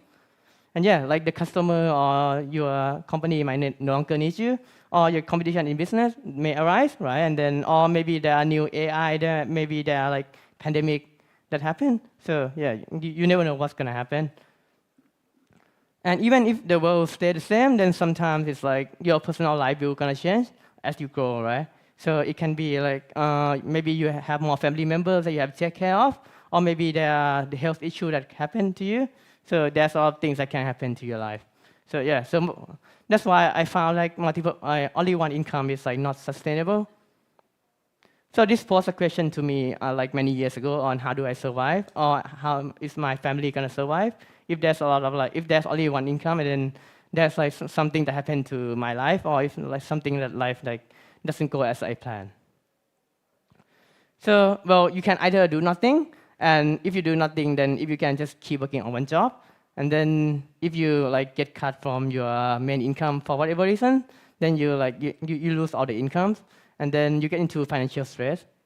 But, or you can either do like multiple income. You can just create multiple incomes, and then hopefully it will be your happy life. But if not, then it will be like less stress, less financial stress at least, right? So let me show you like what life with the multiple income streams is going to be like. So, yeah, so first I have like mainstream income. Then for me it's like my full-time job, but then for you it can be like freelance or like other different types of job. But then I also have the side business that like support my life. So like what I want to do, if I want to go to the gym, I can just pay with my my side business. So I just build side business, and it just give me the side incomes. And multiple, it doesn't have to be that big. It can just be like the small one, but multiple one can like support my life at least. And meanwhile, my salary can go into the like investment or upskilling, or for the any life improvement that I want, like gym or personal trainer.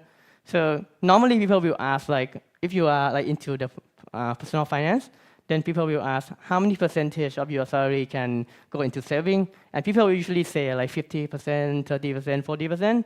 But then like if you have this mindset, then you might be able to like just put 100% of your salary into the investment, and then you can just like use the supportive money to do some other things in your life. So just to summarize, like just for in my case, like salary plus side incomes is like just the freedom that I can choose. How do I want to live? So for me, it's never about like getting so rich so that I can quit my full-time job, but then it's more about like how can I have the income that can support my family, and I can enjoy my life as the fullest with like my loved one. So in summary, I use this mindset just to create a life that suits me. And for you, it can be a different thing. It might not work for you, but then if it works for you, then maybe it will be good for you and your family as well. So yeah, see and try. So now let me just go into my like career kind of journey on how do I like create like so many like different multiple of the side incomes. So I have been switching between different jobs, and then it all starts with the WordPress development skills. So let me get started. So in 2009, then I started working on the, like, I have to find some place to write about, and then it has to be WordPress. But at that time, it's like just, there's no other platform that you can use, so it has to be WordPress. And then after I learned more about WordPress, then I feel like I should start like my own freelancing service. So that's what I do. That's what I did when I was studying. So I was studying like bachelor degree, and then I started like working on the WordPress services.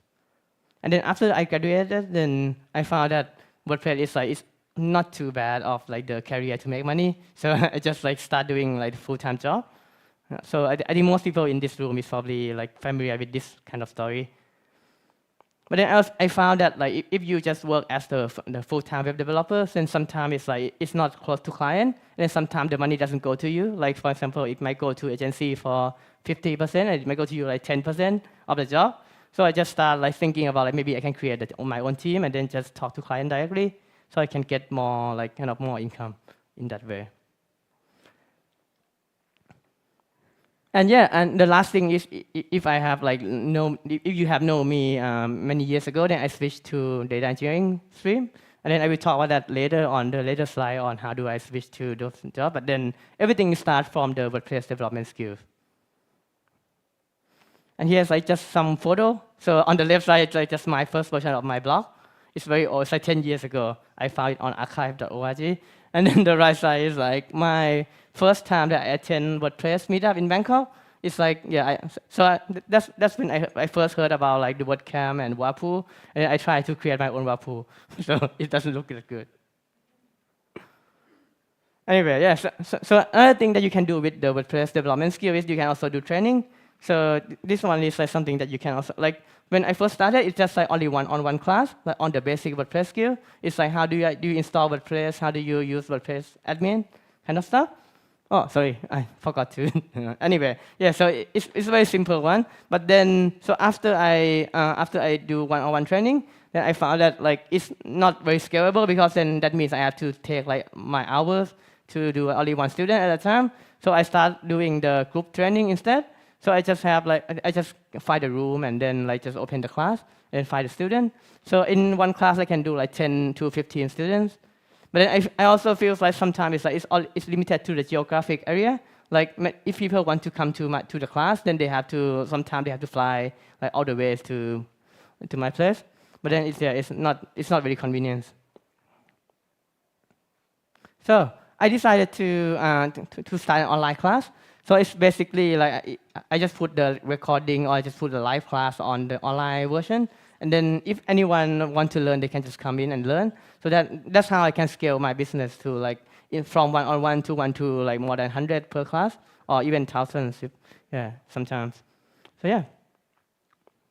And yeah, apart from training business, then I want to like to talk a bit about the digital product as well. So if you use WordPress development skill, you can create like plugins or theme as well. So yeah, just a quick one. So I made a bit of income by selling like WordPress theme and plugins, and with my team over there. So yeah, and we also published some of the plugins on the WordPress.org as well, so you can do it for free, and on the left side. Anyway, yeah, as I mentioned earlier, then like when I switched my career to data engineering, then I used the skill from WordPress development skill. So like I've learned PHP, I know some programming, so I moved that to like Python very easily. And then I also learned a bit about like SQL and database, so I can move that to the like data engineering like quite convenient to do it. And here are a few examples on how do I use the WordPress, WordPress skill on the data engineering stuff. So I don't use it in day-to-day, but then I try to use it like every time that I have a chance. So the first example is like I use it as a front end and then connect to the cloud computing backend. So that's the first one. And then the second one is like I start my own training on data engineering. So I use the WordPress to like support like on the delivery. So it can be like the form, it can be the like landing pages there. It's very convenient to use WordPress. Anyway, yeah, just to summarize, then if you have WordPress development skill as a base, then what you can do is you can create your freelancing services. You can do consulting, or if not, you can do training as well. And training is the good way to kind of like scale your business as well. Or you can do digital products. You can do like plugins or themes. I think that's good. Or if you are like more into kind of like content writing, you can do an affiliate program. Affiliate is also making a lot of money as well. And if you are like if you are running something outside of WordPress, you can do like supporting other business. You can do landing pages. You can do the forms. Yeah. So WordPress like so. Like there are opportunities you can use WordPress skill to actually extend your other business. Dear Beth, we are running out. Oh yeah, out sorry, of time. I'm finishing. My last slide. Anyway, so for the next step, if you are interested in like this kind of stuff, then yeah, feel free to get all of the books from Amazon or other store. It's good. And yeah, last slide. Then yeah, if you are in Sydney, then feel free to just go grab a coffee. Or if you are on X or LinkedIn, then feel free to come and chat. So thank you so much for your time and hope you enjoy. Thank you. Sorry about that. Don't worry. This is a gift from the organization okay. for you for your contribution. Thank you so much. Thank you. So much. Thank you. Well, time is running. Lightning talks. So next speaker, we are going to have Yen Tam. She's a digital marketing specialist for more than 10 years. She is the founder of Standout Professionals. They help polish the skills and visibility of starting professionals.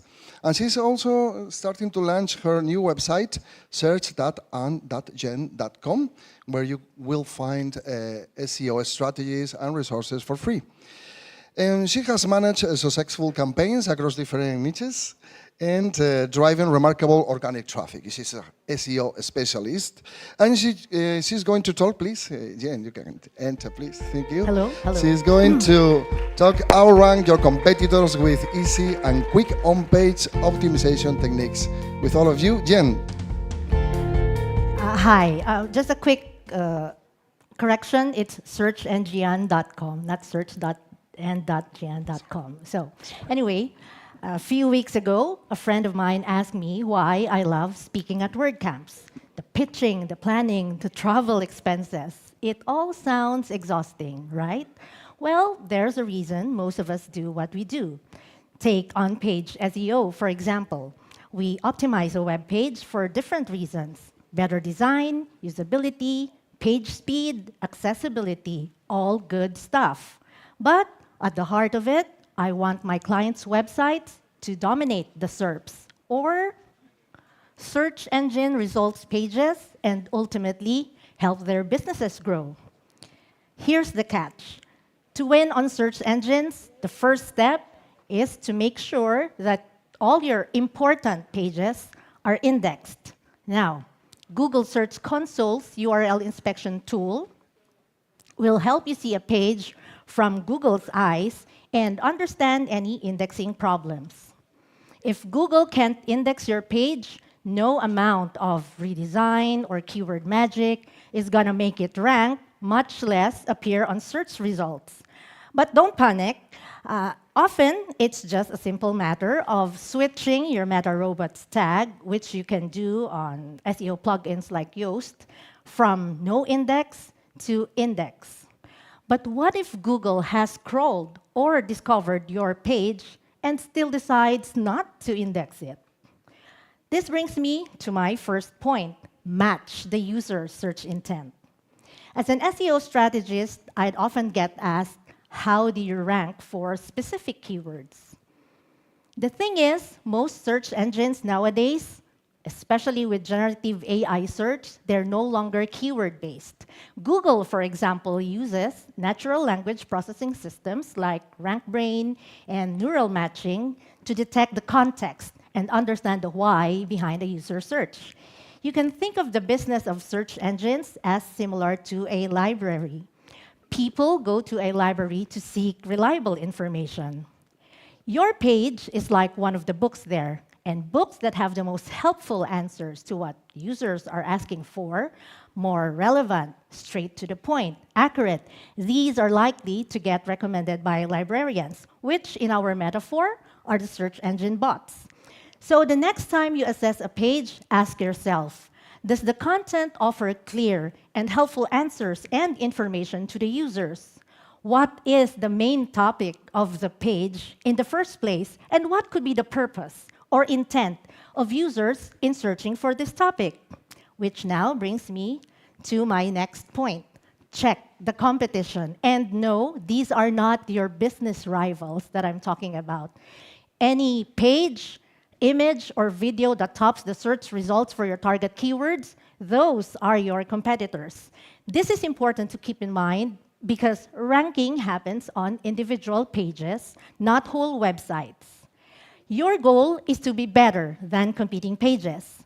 Not to be perfect, but getting the context of the query spot on and covering relevant subtopics to make sure that you address all possible related search queries. Let's say you want to rank for or outrank the search results for this query, best places to visit in Taiwan for first-time travelers. First, check for any featured snippet and study how it addresses the query. So here, you'll note that the featured answer prioritizes naming tourist spots in Taiwan. Next, dissect the top 3 pages. What subtopics do they each cover? Daily itineraries, visa concerns, where to eat, how many days is enough, etc.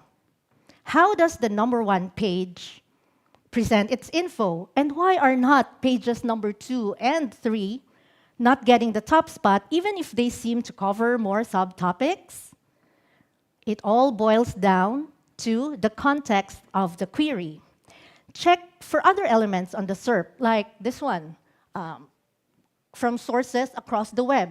Notice again that it showcases a list of top places to visit in Taiwan. Now, people also ask, and related searches, these are the relevant subtopics. So, based on these, we can infer that the main intent of users searching for this topic is to find top recommended tourist destinations in Taiwan. So analyze your page. Does the content align with this intent? How can you make your content more helpful and unique? How about organizing your list based on areas of interest like best places to eat, best places to shop, best places for family with kids, honeymooners, solo travelers? What other angles can you cover that the other pages have not? Maybe safety tips or local hacks. You know, last year, before I went to Vietnam, I was Googling about a similar topic, and I would come across articles that had tips on how to haggle with local vendors. And I thought that information was quite helpful for a first-time traveler like me. So at this point, you have a pretty good idea on how to compete for top ranking, which means it's time to focus on optimizing the above-the-fold section. Why? Because this is the first thing that both users and search engines will look at when they first land on your page. So make sure that your key message, core web vitals, important SEO, and conversion elements are there even without scrolling down. So first, the URL. HTTPS for secure websites are pretty standard nowadays. But sometimes you'd be surprised to see a not secure warning due to mixed content. These are caused by image links and scripts or other resources that still have the HTTP URLs. So find them from the page source, rendered HTML, and update those links because, yes, HTTPS is still part of Google's algorithm. Breadcrumbs not only guide users where they are on your website, but they help search engines understand the context of the page. And this makes their jobs easier in matching your content with relevant search queries. There should only be one H1 title on a page, and it should hook a user's attention, like huge discounts. But for a more structured approach, I'd typically use this format: main keyword plus user pain point and a sense of urgency. Now, the main image and other important images on your page should include your target keywords or the article's title, and your brand logo, especially if you want to rank for image search. And don't forget, Google only indexes images that have the image source HTML tag, not the image source set attribute. The intro should be 100 words or less and should indicate how the article can uniquely address or help users solve their problems or answer their questions. Now, especially for product pages, always include an eye-catching call to action button.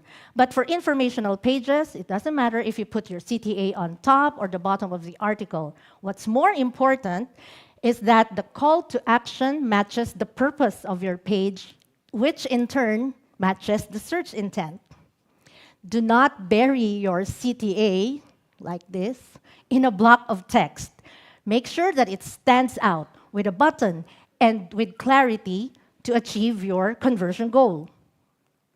Next, sentences right after or below your headings and subheadings are hugely important when it comes to ranking, especially if you're gunning for those featured snippets. So I had these sentences analyzed on Google's NLP API, and the first sentence emphasizes the role or the main role of firefighters in a tragic incident. But notice that if we switch the word order, okay, there. And this is according to Google. The focus or the main context now becomes the family or the family's experience. See the difference that Google picks up on? The key is always directly answer the question that your heading raises. So for example, your heading is how to bake a cake. The first sentence better start with to bake a cake, da-da-da-da. If it's about the benefits of blah, blah, blah, the answer comes first, not a flowery intro. Precision in those key spots helps Google match your content with the right search intent. My last tip emphasizes the fact that pages or a page that search engines easily understand ranks better and faster. The secret is speaking their native language called semantic markups. Now, semantics are less about the language you use, but more about the attributes, relationships, and context of a topic. Did you know that Google doesn't understand or care if your page is written in Taiwanese, Japanese, or English? In its eyes, these are all just data with patterns. Now, structured data helps Google read between the lines of your web page. Let's say you have a product page that sells Taiwanese coffee. By using schema, you are explicitly telling Google the price, the currency, the brand, the product descriptions, even the user ratings in a more organized and understandable set of data, which is why it's called structured data. For more checklists and other ranking signals, please Google my name, Gian Tan, SEO, just in case this QR code doesn't work, because it didn't for me for some reason earlier. Thank you. You've been a great audience. Thank you so much, Ying. Here is a gift of the organization for you. Thank you so much. Great talk. Great talk. Well, don't forget this is a non-profit event.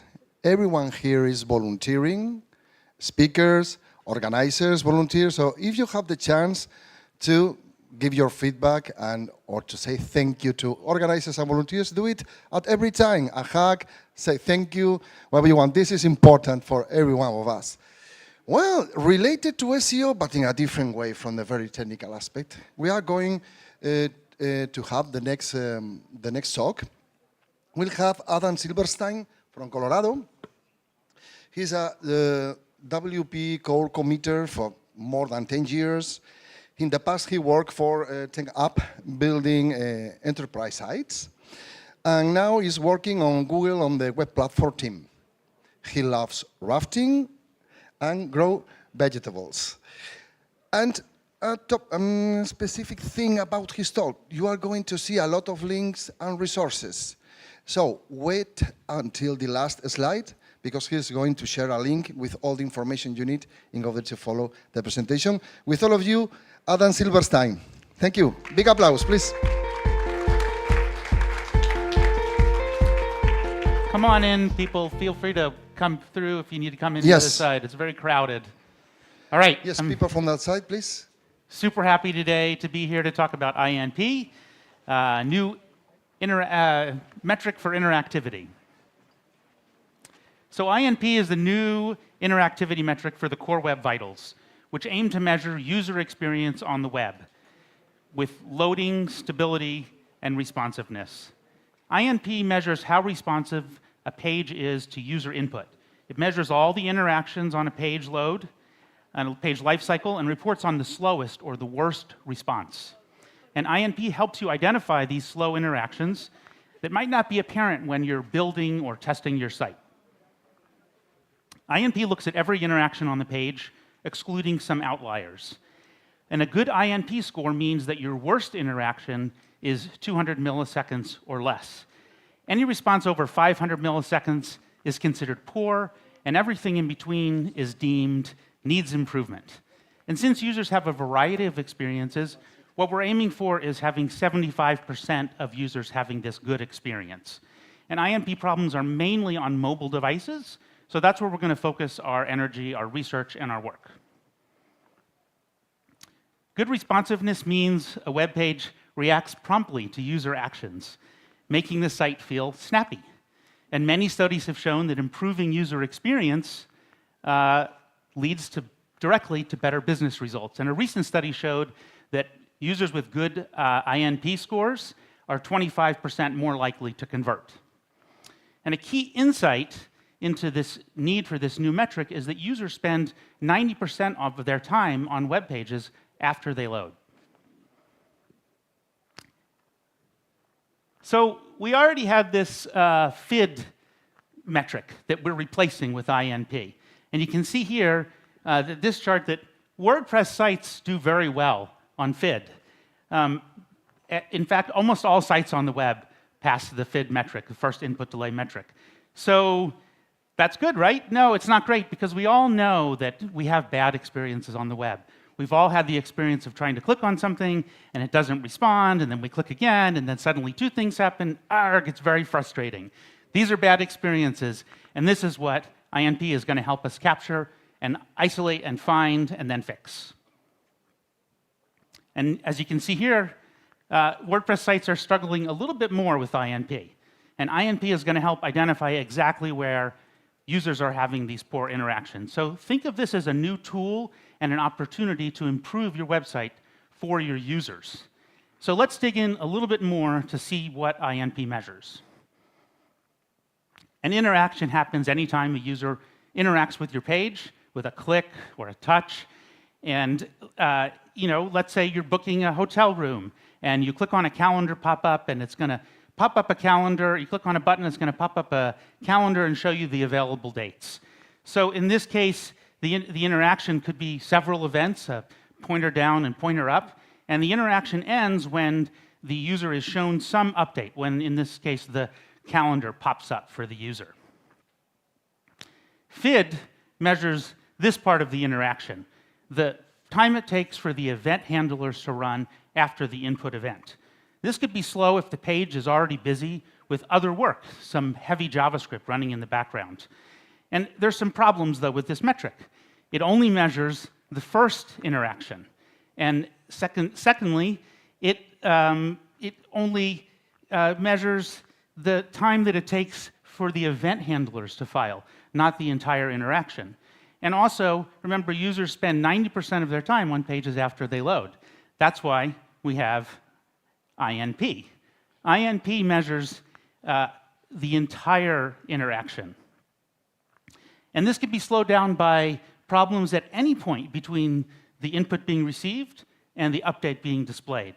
And unlike FID, which only measures the first interaction, INP measures all the interactions on the page lifecycle, excluding some outliers, and reports on the worst. And some quick tips here for developers. If you're writing event handlers, make sure that you show some progress indication to the user as quickly as possible. And yield back to the main thread so that display can happen quickly. And if you're doing more work, you might need to split up that work as well so that you don't interfere with subsequent interactions that the user has. So let's break down what an interaction is. First, we have this input delay. This is the time that it takes before the input handlers fire. And this can be slowed down when there's other stuff happening in the background. Could not be related to your JavaScript, but other JavaScript running on your page. Second is the processing time. This is the amount of time that it takes for all of the event handlers to run on the event before it gets to displaying the update. And this could be slow if your JavaScript is poorly written, and it's easily fixed by introducing yielding back to the main thread inside your JavaScript. And third is the processing delay. This is the time that it takes for the browser to actually display the update. And this could be slow if you have a very overly complex DOM or CSS, and you're on a low-powered device, for example. So INP is a field measurement. So it comes from real users in the field, or so-called real user metrics. And that's the data that you need to get to be able to figure out if you have INP problems. And you may already have this data if you search PageSpeed Insights or in your Search Console report. But even better is collecting your own real user metrics. And you can do that using an open source tool like Faro or one of these RUM providers that I've listed here. Or you can roll your own solution with the Web Vitals JavaScript library and sending off your own data, build your own dashboard, and then you have full control. And this will help you identify where the poor interactions are on your page. Once you know where those poor interactions are, you can get into fixing them. So what you're going to do then is you're going to go back into your local environment. You're going to use Chrome DevTools or another DevTools, throttle everything, the network and the CPU, and try to reproduce the interaction. And use the Chrome Web Vitals extension to log out INP as you're interacting with the page. And then you can try quickly fixing this. For example, using the network panel to block JavaScript and seeing which JavaScript is related to causing the problem. You can look at long tasks in the debug console to figure out exactly which JavaScript is causing the issues. Or you can go into overrides and simplify CSS and JavaScript, and again, try to fix that problem interactively on your lab device. Or if you control the code base, then you might need to make changes in your code.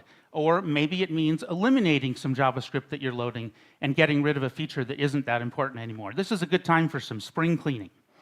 And anytime you get these fixes and deploy them, then you're going to need to see how does that affect actually things in the field, and what is the next worst problem that I need to fix now. And that's it. That's my talk. I've got a QR code here with a survey. If you want to take a quick survey, if you learned something, feedback for me, and also the link is for the slides, and all of the links that were in the bottom of the slides will be available there in the deck. This is a gift for you. Yeah. Thank you so much. Well, applause for Adam. The very Google talking about its own measure, so incredible. So, don't forget, if there is people, is there any free seat over there? Yeah, there are some seats available there, just if you want. Well, we are going to, with our next speaker, Kimberly Bater. She's a senior technical account manager at WP Engine. She enjoys hiking, weightlifting, reading, and swimming, and occasionally dabbles in brewing meat. Growing hypodronic veggies and historical fencing. I don't know how many incredible hobbies. She's going to talk about the tales of tables, converting legacy CMS to WordPress, a really interesting topic. Welcome to the stage. Applause for her, please.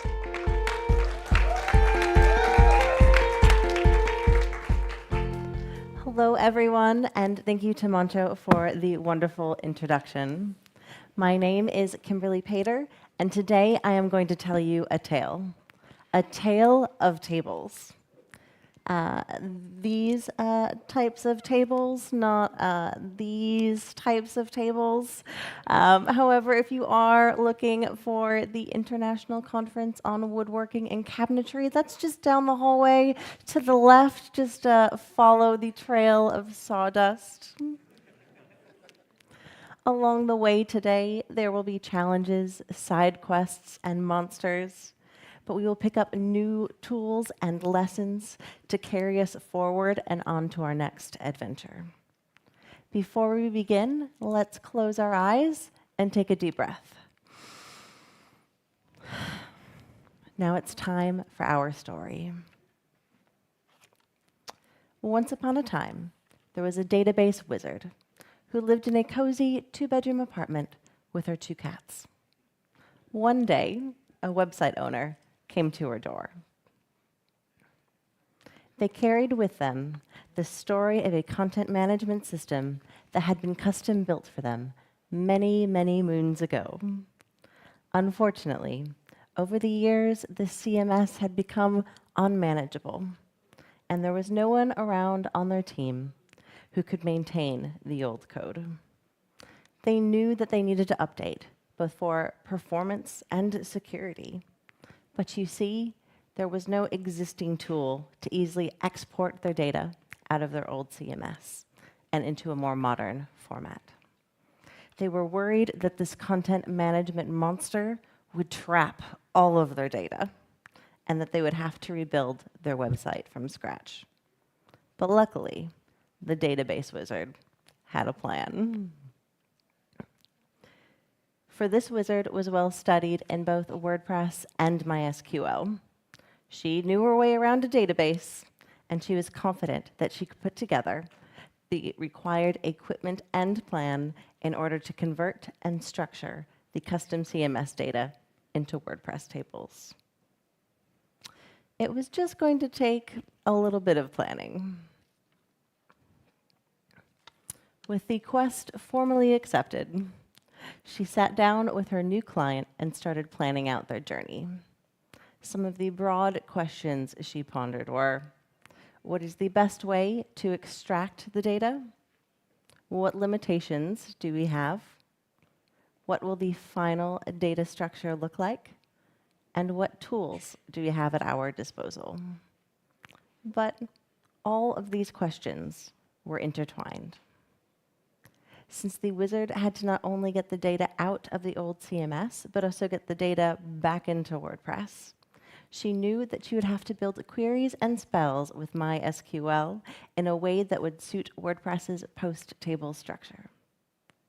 However, she also had to account for e-commerce data that needed to be pulled together and converted to WooCommerce, and also for the fact that the data structure for the final site was going to include custom post types, taxonomies, and fields.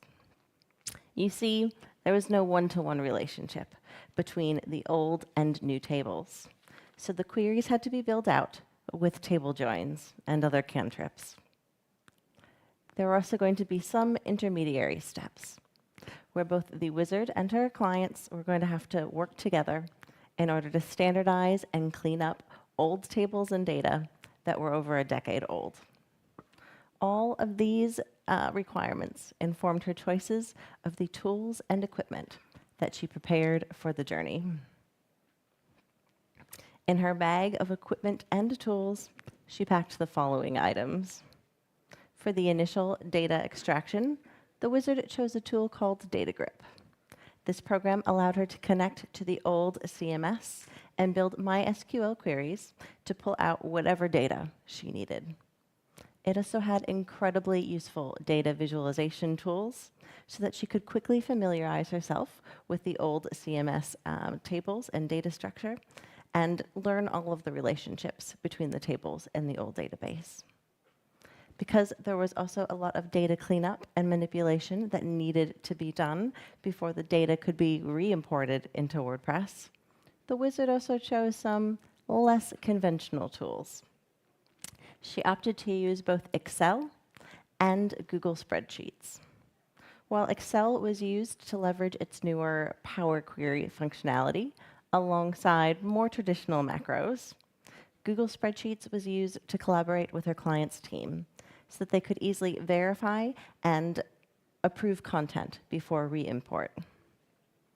To build the custom post types, fields, and taxonomies for their new WordPress website, Advanced custom fields and custom post type UI was used, plugins were utilized.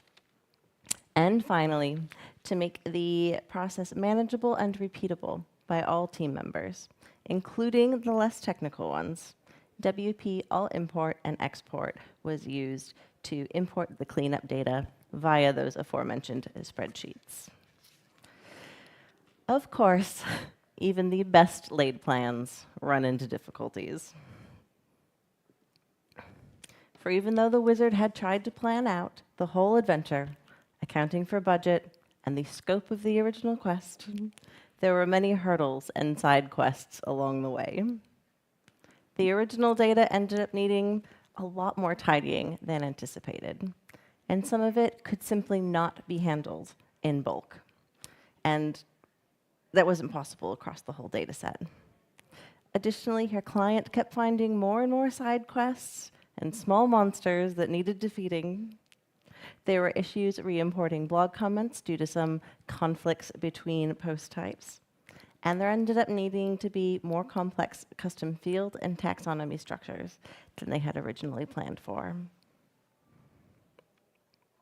So could this old CMS be defeated?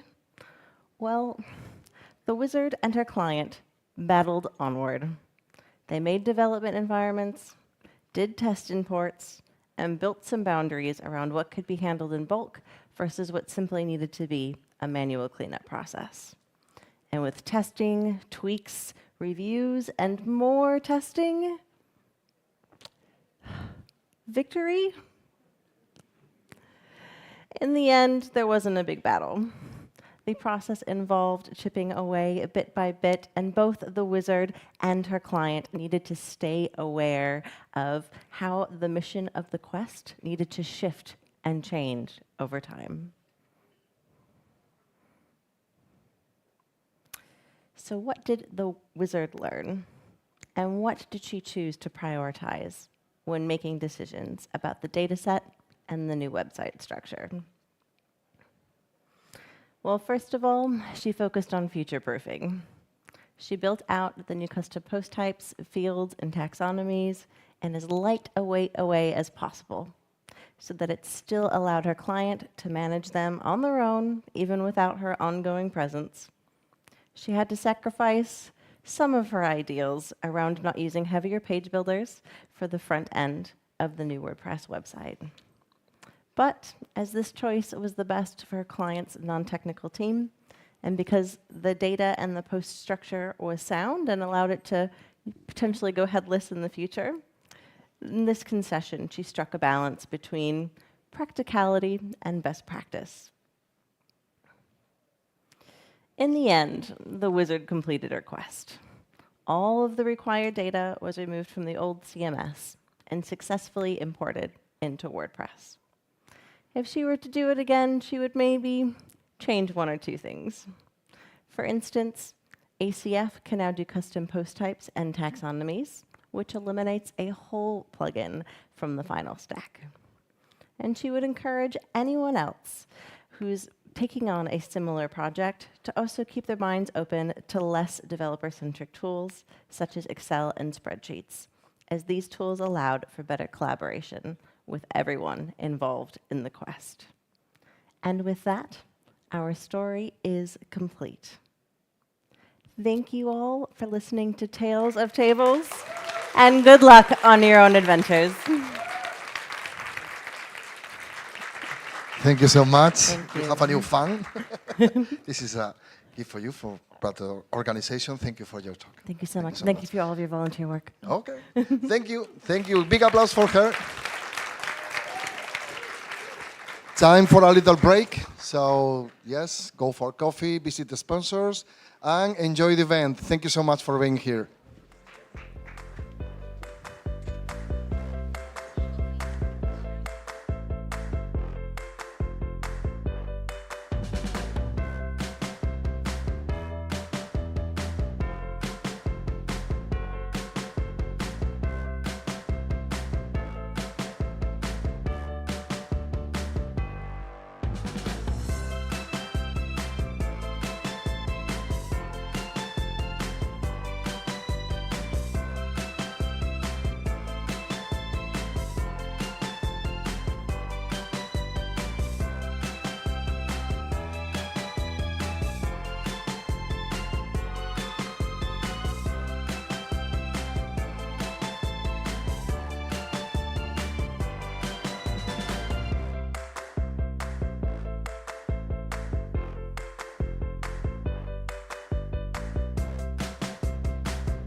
Test, test, test, test, test, test, test, test. It works. Flawlessly. Yeah. But I don't like that. I like to have it closer because otherwise you go all the way. You don't know.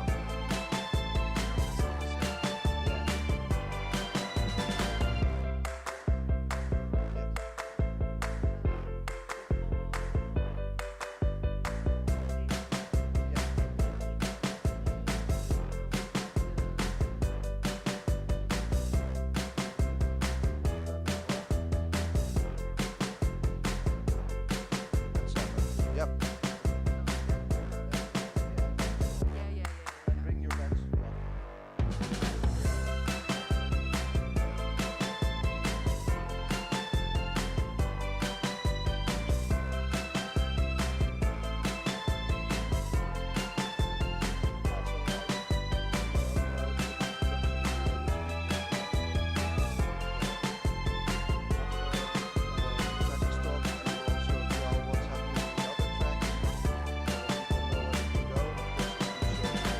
Stay here.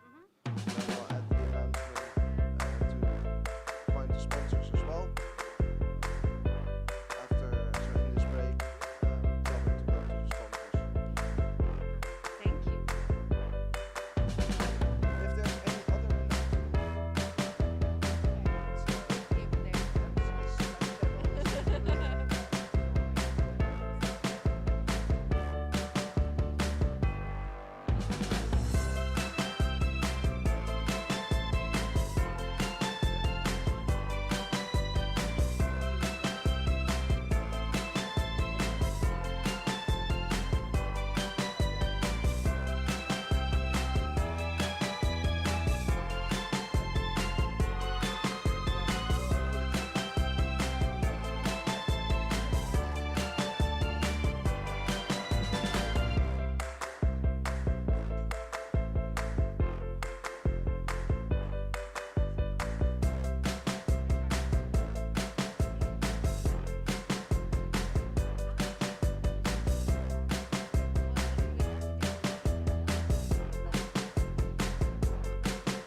Welcome everyone. Yes, that works. All right, so we'll start in 5 minutes. So there's a little more time to relax, meet the people next to you. If you're watching us from home, make sure you grab your coffee now because you do not want to miss our next speaker here in track 4 at WordCamp Asia. So see you in a few minutes.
All right, welcome everyone. If you've been to a WordCamp before and you've seen me as an MC before, you know what my next request is going to be, and that is to slide a little bit to the middle. Because we have photographers and they like to take pictures, and it looks so much better if we do not have any empty seats in the middle. So if you all could scoot in, the good thing is you may meet someone new next to you, and you'll have an added benefit of being in this track today. So if you just come in, please find an empty seat, fill up the rows, especially in the front, because that's, of course, where you can see our next speaker best. So don't be shy, it's not school, you don't have to sit in the back. You're very welcome to sit here in the front. So before we start, because we have another 2 minutes and I don't want people to run late or feel that they are running late just because I'm already blabbering on stage, let me tell you a little bit about this afternoon, because we'll have 4 speakers in this track before it's the end of day 2 of WordCamp Asia 2024. But there will be a next WordCamp Asia, so don't be sad. And there's still an after party tonight at 7. So make sure that you come there as well. And if you come, bring your badge, because that is a hard requirement to get in.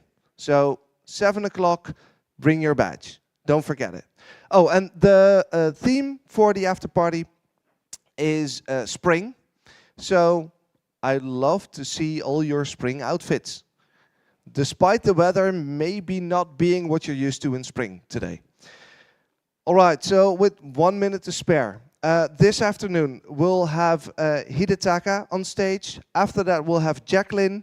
Then we have Alex talking to you, and then we end our afternoon with Nada. So that's the plan for this track. There's more in other tracks, but the good news is you do not have to go there because all the fun will be in here. So you came to the right place. All right. With that, it is 1 o'clock, which means that I can scroll through my notes, shake off my own nerves, because I do not have to be on stage for the next 45 minutes. So if you've been around WordPress, chances are really big that you've seen Hidetaka before. While this is his first visit to Taiwan, he's absolutely not new to WordPress. He's been working with WordPress for over 10 years, of which the last 2.5 years as a developer advocate at Stripe. And just 2 weeks ago, he was also the lead organizer of a WordCamp in Kansai, Japan. Today, Hidetaka will share with you his learnings on headless WordPress. But before that, I want to tell you a little thing. Because outside of work, he enjoys playing the Japanese drums. So, there is only one way to welcome our speaker to the stage, and that is to give him your best drum roll and a warm applause. So please put your hands together for Hidetaka.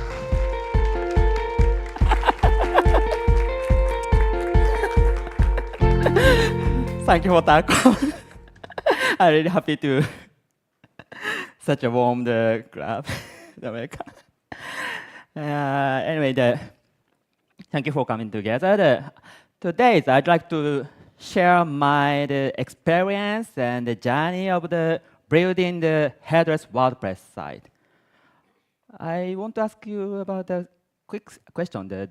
Have you ever been to try to build a headless WordPress site? Wow, so many. Okay, I feel a little bit nervous. But let's hear my experience, and I'd like to talk together about how headless is in this place and after party. So let me introduce myself. I'm Hidetaka. Please pronounce me the Hide. This is my nickname. And yeah, as you know, I'm a lead organizer of the WordCamp Kansai 2024 2 weeks ago. So that's so rush.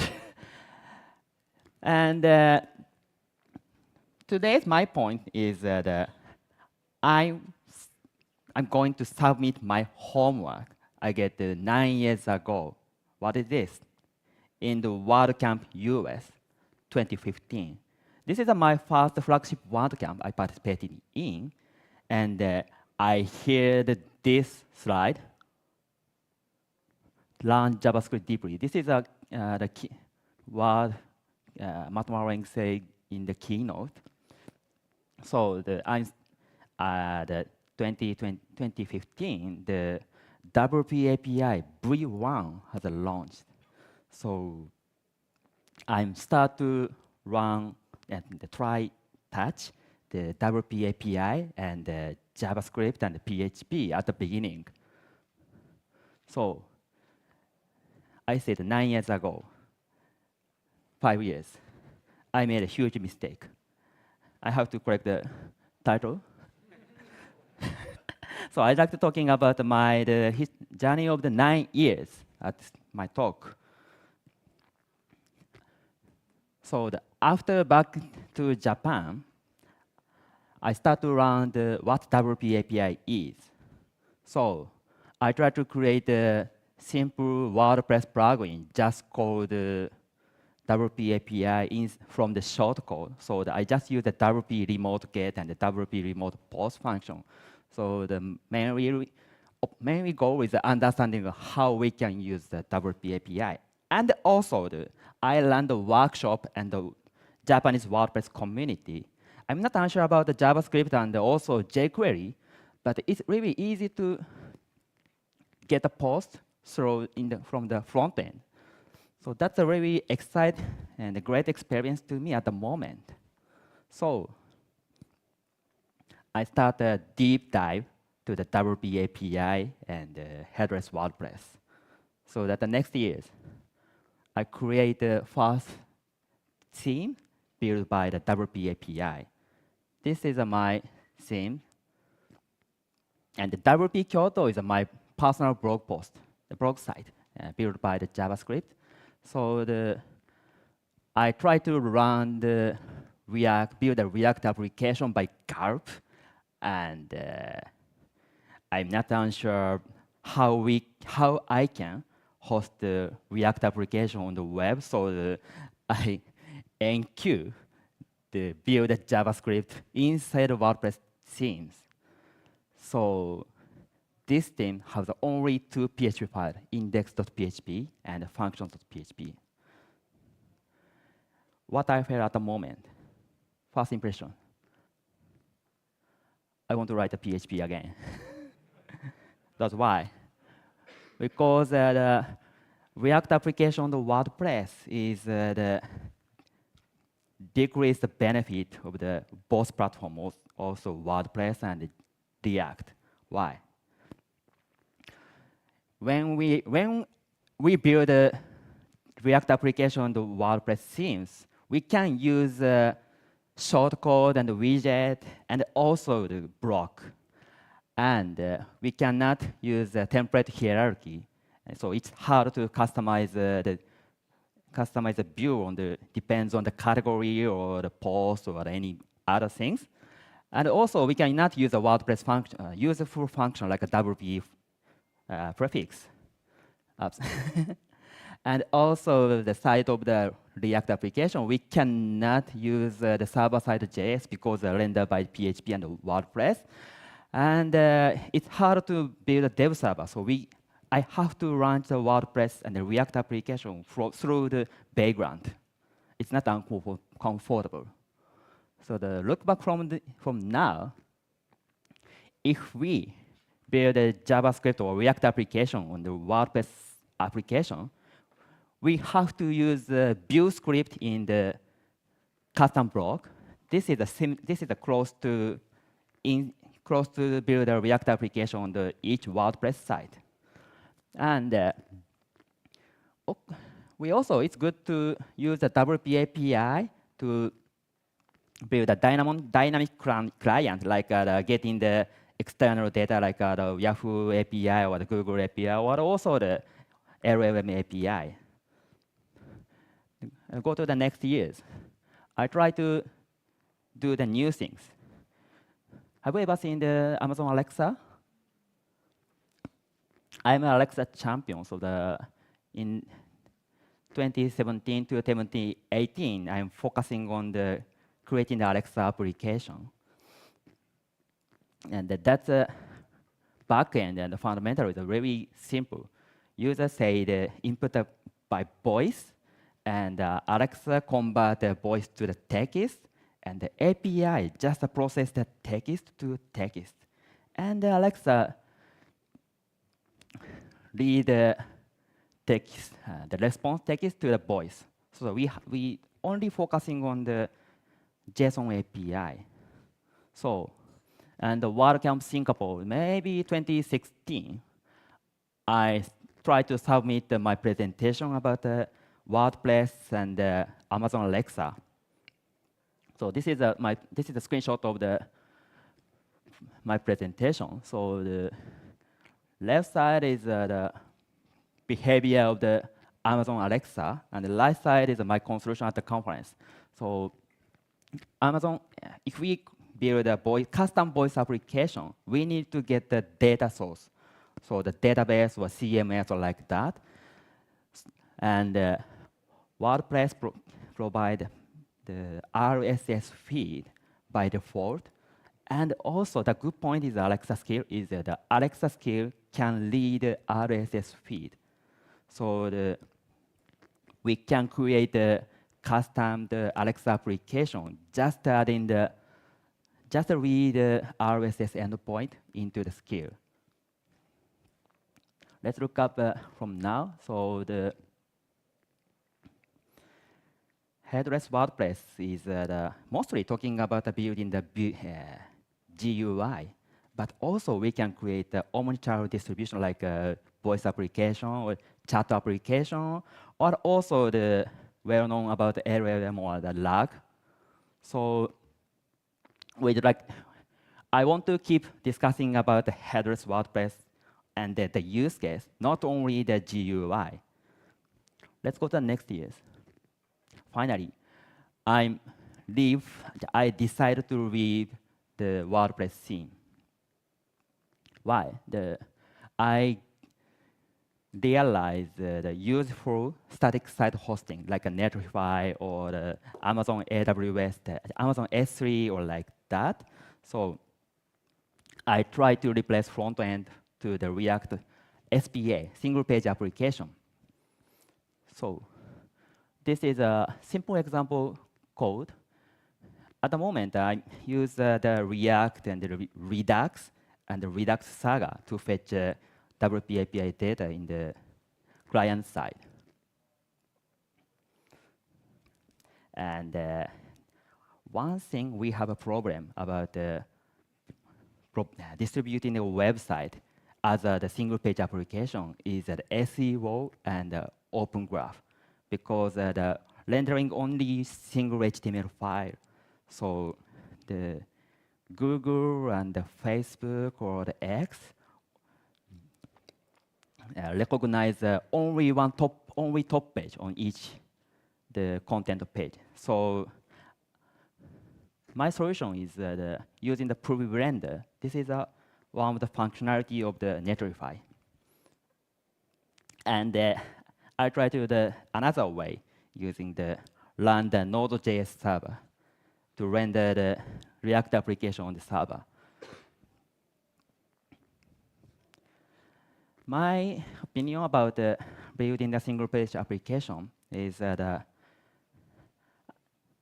to be honest, I don't want to build a single-page application for distributing the website, but good for the native application like iOS or Android. And that's good news. We can build a native application by the JavaScript technology. Ionic and Capacitor is a good framework. And also, if we're familiar about the React, we can use React Native.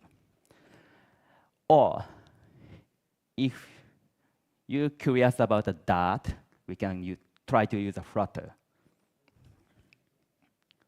So go to the 2016 and the 2020. I realized the next new big change. Have you ever seen the Gatsby and the Next.js? before. Next.js, Gatsby.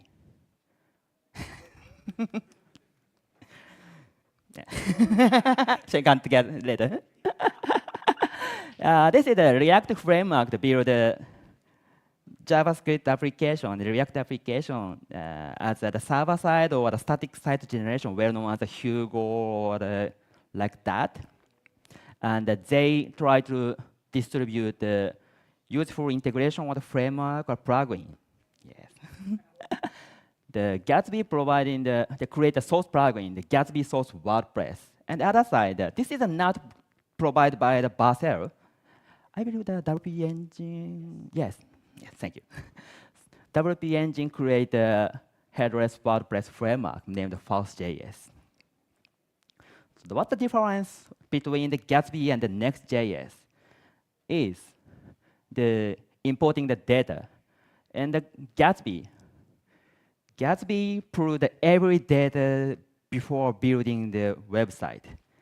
And the front-end builder import each data by using the GraphQL so that we can easy to combine and mash up the various data sources, like not only WordPress, the Google Sheet, or Notion, or any other REST API or GraphQL, or like that. And the other side, the Next.js, is based on the React rendering cycle. So we can fetch the post data in the server side and also client side. And we can customize the data source or the data fetching by own code. So the Gatsby is easy to combine and mash up, and the Next.js is good for the make it simpler, I believe. So look back to 2014. From now, Gatsby acquired by the Netlify, and Next.js, well-known, provided by the Basel, and also Remix is maintained by the Shopify team. So every React and headless framework is maintained by the hosting company or SaaS company. So if we choose or make decision what the framework do you want to use, please research the hosting depending the hosting service or the SaaS. So like is the Basel server is available in the Taiwan or the Japan, or how about the Netlify, or possibly we have to bring their framework on each server, like AWS or GCP or any other local hosting providers. Coming closely, I try to use the SaaS and the fast application and try to build my blog site as a SaaS. Okay. I started using several SaaS application and also the cloud integration like Stripe, Algolia, and AWS Amplify. Why I decided to use is make it simpler to integrate to get the complex feature like authentication, user management, and payment, and managed subscription. If we build a headless WordPress site, we have to integrate or build these functions by themselves, like using the PostgreSQL or MySQL, because we can't use the WordPress function and the WordPress. It's hard to use the WordPress database. But if we use any good SaaS or the good cloud infrastructure, we can. They're providing the useful SDK. Like AWS Amplify providing the SDK for the authentication, and the Stripe providing the good webhook and a good no-code tool, so we can make it easier. And I realized we can use the split user database on each use case. If we build a membership site only using the WordPress, we have to store every user data in the WP user table. But if we use external IDP service like a Cognito or Okta or the spa-based, we can split the use case. So the WP user is only manage the lighter data or modifier or admin. And visitor, like a subscriber or member, only store in their data in the Cognito or like that. So it makes it safety and easy to maintain. So this is my example. Yeah, this is my page of the headless site. So the user management and renewing the subscription. This is only called the 3 or 4 API from the Amazon Amplify, AWS Amplify or the Stripe. So using the external API is really helpful, and it increase and reduce the friction about building the website. So let's look at the last year. I'm strongly curious about the AI. Well, have you ever tried the OpenAI or the Cloud or like that? Wow. I really like to use the OpenAI. So if you're curious about building the AI application, please visit this URL, platform.openai.com. We can get the API key and create a custom integrations.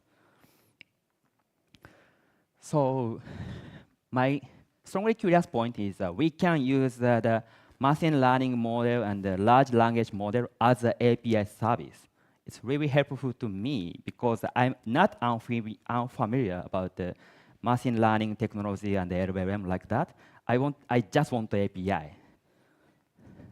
And the good news for all of JavaScript developer and the Python developer, we can use for the framework for LLM. The name is LangChain. We can manage and orchestrate the LLM, the API call, and sometimes we have to call the multiple API requests to complete the tasks. For example, this is a POC of my blog. When I put the question in English, the LangChain search my blog post and summarize the answer. And this is a sequence. So when I publish the post, the WordPress called my API to process the post data into the AI. The OpenAI API convert my text content to the vector data and storing the vector store in the Cloudflare Vectorize or the Supabase. And if user put the question, the JavaScript application called the Node.js API and convert the question to the vector data and search in the vector store. And finally, the OpenAI, the GPT-4, create the answer based on the search result. This is a simple code snippet to index the data. So fetching the WP API and convert each content to the other document we called by the LangChain. And at the final line, store other documents so they may create or update the index. And today I'm happy to announce my new example application as an open source. This is a WordCamp, the collaboration between WordCamp and LLM. So visit WordCamp-Asia-lag. I'm sorry, that's a link so long, but you can visit this link. You can ask about all of the sessions of this WordCamp.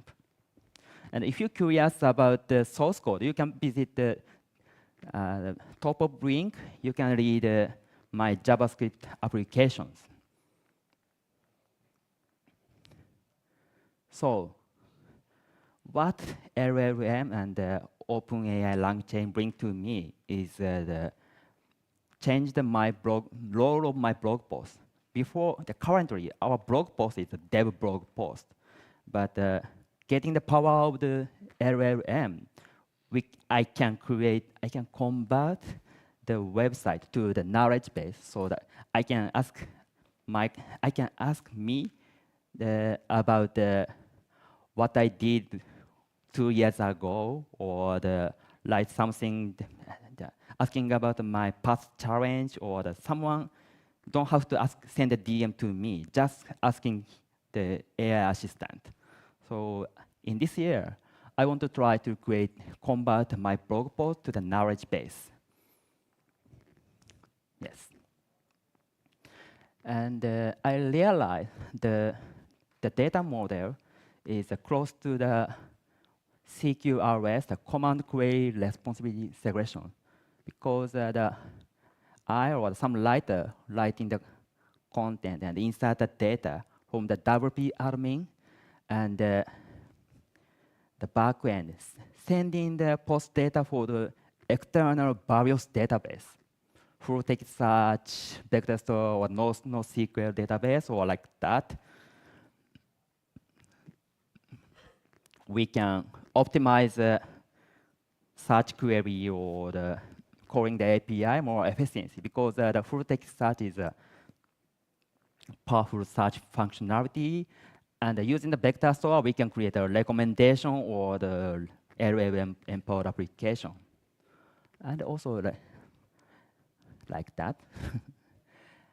And of course, based on the CQRS, that we can distribute the multiple way to distribute the content. Not only web application, native application, and the chat application, and finally the voice application. So we can publish my content for the various way from now.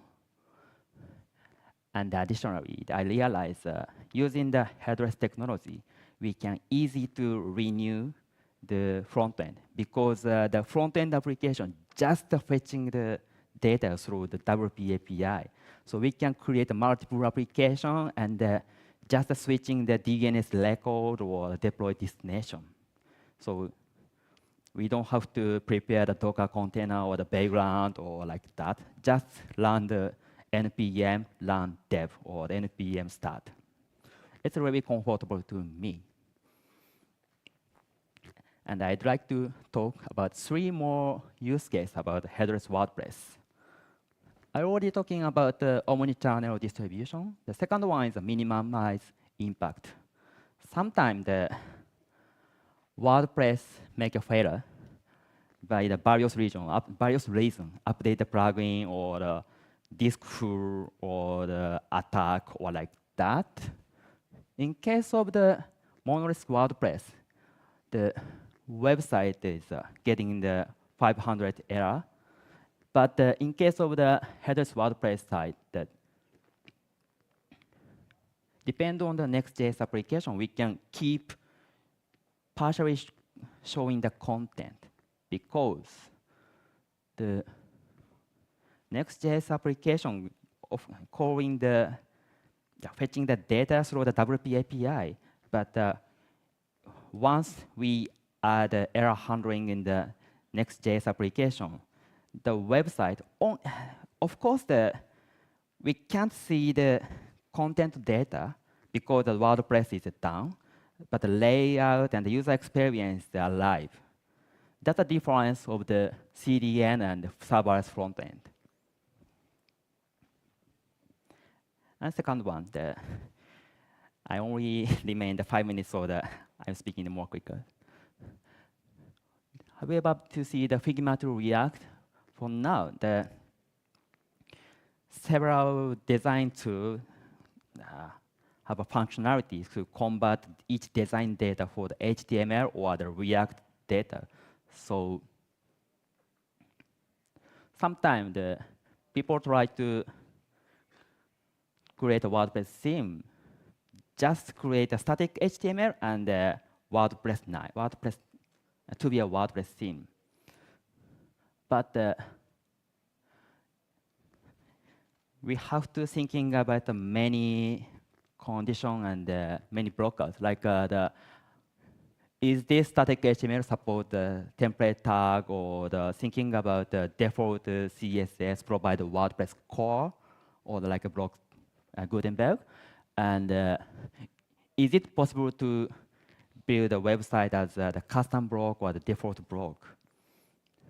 So my friend told me the alternative way using the Astro is the famous JavaScript framework.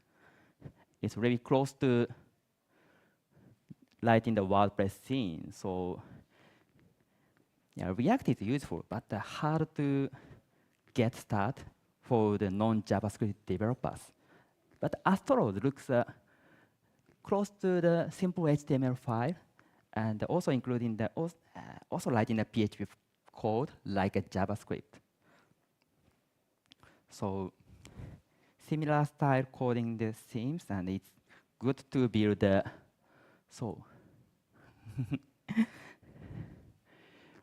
if we convert the design data as a static HTML, we just convert the HTML to the Astro website.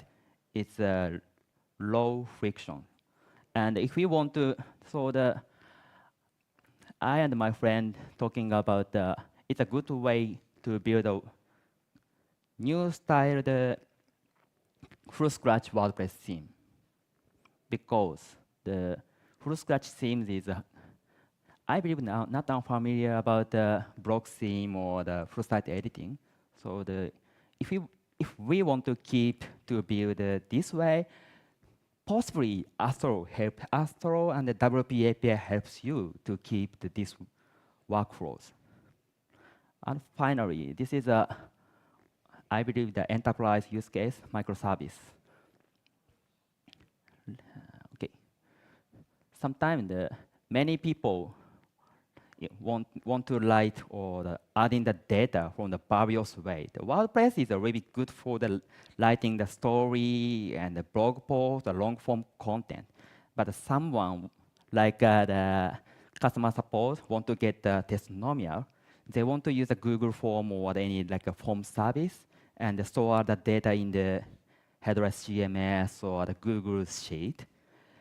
And the developer wants to create the API documentation using the like a PHP doc or the type doc or any other service. So as a result, many people we have to maintain the various CMS or the building tool or the microsite. So like a Gatsby, we can organize or combine this data and then Noel say that it's like a composable.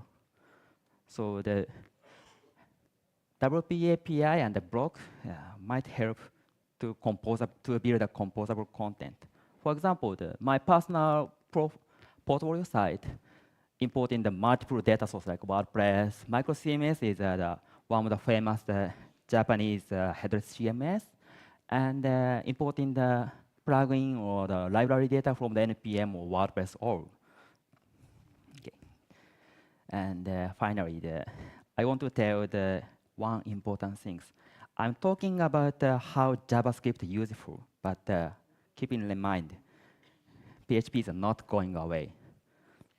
Because in my experience, the headless WordPress is good for me, but I want to say that we should not use headless WordPress in those cases, the smaller budget case, or the no JavaScript expert, and early stage startup, and small development team or the maintain team.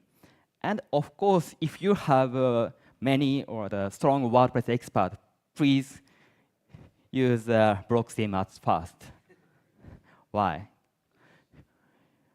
The goal of making the WordPress site is get succeed for your business. So don't struggle about what the tool do you want to prefer. Please asking why do you want to build a website as a headless or the full site? So my conclusion there. So I finally submit my homework 9 years. And headless WordPress is a really good use case and effective way to distribute the content. But of course, the building the WordPress by PHP or the monolith WordPress is also reasonable. So please keep in mind what do you want to get achieved by through building a WordPress site. So, okay, I only, okay, one more thing, through my experience, learning the new content is the new point of view and a new perspective. So before I start to learn the WP API, I only know about the scenes, flagging, and writing content or SEO like that. But from now, through the WP API, I get the various way. So I want to quote the famous word, connecting the dot. So please put the many dot regarding according your curiosity, and please connect your interest or your network in the WordCamp or the after party. So I'd like to keep talking with you in the after party and afternoon. Thank you for listening. ありがとうございます。Thank you so much for your presentation. All right, we have some time for Q&A. So if you have a question, then now is your time. You can be first. If not, I'm going to be first. Final call? No? Okay. So you talked about a few frameworks. Is there a specific one that you would recommend for someone trying headless for the very first time with WordPress? If you're not unfamiliar about the JavaScript or if you want to get started to run the JavaScript, I believe the Astro is a good starting point. And if you're familiar and well known about the React or the building the enterprise application, the Next.js or the Remix might help you improve your workflow. Awesome, thank you. Anyone else with a question? Viewers at home? Aha, you can't, you should have been here. Yep, I see a hand raised. Yeah, Mike Runner was faster than me. Very good, thank you. Okay, what is your current most favorite stack? Sorry? Most favorite stack? Stack? Like WordPress with Next.js or any other? Your favorite? My most favorite framework or open source is, of course, WordPress. And second one is LangChain, because I'm really excited to build the AI application from now. So that's my answer, the WordPress, LangChain, or the Next.js. But I'm not unfamiliar about Uprooter from now. All right, do we have any more hands? Yes, in the front. Thank you, Hide. Great talk, by the way. Thank you. For the folks listening later, for the playback and the folks at home, for those who work predominantly with monolithic WordPress, what would you say is a good piece of advice in how to start getting started with headless if you're curious, or any resources they can get started with headless and transition into using headless WordPress? You mean your question is what the point we can make? We can start discuss to migrate. And what resources could you point them to get started to learn headless? That's a good question. Wait a moment. I want to look back my presentation. I think if your company or your project get so many data source or CMS, not only WordPress, and if you want to unify the data in the single domain, I think it's time to thinking about building the headers WordPress. Or if you're curious about the D3.js or creating the awesome web animation, the JavaScript help you more effective. And is there a specific site where they can learn more about this? The good learning site is For now, the Next.js website publishing the long-form tutorial to build in the Next.js application, and also they providing the example to get the data from the WordPress. So someone say the uploader is the complex and hard to learn, but the document is very kindly. So from now, the Next.js is a good starting point, I believe. And thank you for coming, the Japanese guys. It's hard to read the English content. Astro has the Japanese version. All right. I think we have time for one more question. Okay. There's some competition for the last question, so maybe if we make it quick, we can squeeze in another one. Okay, since you have said you have connecting to many, many dots about that, right? Okay. So, basically people create a website using WordPress because they are concerned and making it's timing concern and timeline concern for the building one website very quick. If we do a headless technology with many dots, you say, because I can see that a lot of technology inside. What is the average a project timeline that you have done before? The average mean the sorry for that. I apologize about my narrow English, listening English skills. So please. Yeah, can you quickly repeat that? Just say about timelines for the one projects. How much how long you use the time for that, using the headless technology to create websites. For now, each year, because usually I renew my personal website frequency by each year, and I try to new things or try to new dot like a Superbase or the LLM. That for the business, I don't use headless technology for the personal site. I prefer to use the full site themes or the useful WordPress theme and the hosting on the reliable WordPress hosting company because it's complex. All right, so next year we want to learn from you how long it took you to do it.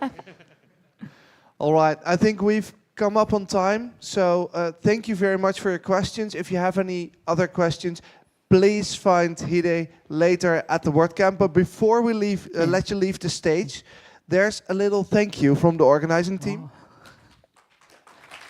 Thank you. Thank you very much for your presentation. I have and also taco. Thank you for taco. I have a few announcements to make, and I have to grab my phone because I always get nervous when I'm up here. But the most important one is about today's lunch. The organizing team asked me to tell you that the lunch today was supposed to be gluten-free. Unfortunately, it turned out that it was not. So if that causes a problem for you, then please find the organizing team at the registration desk and they will do anything in their power to help you. So if that applies to you, please go to registration desk and report there.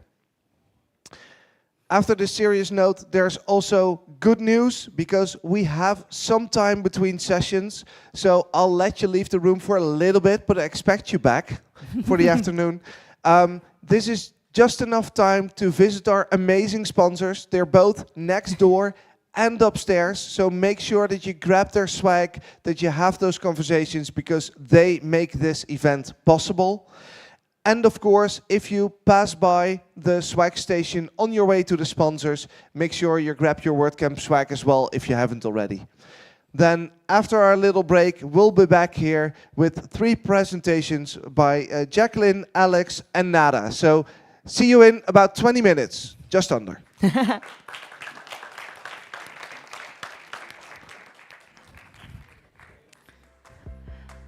Thank you.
Hey everyone, welcome to track 4.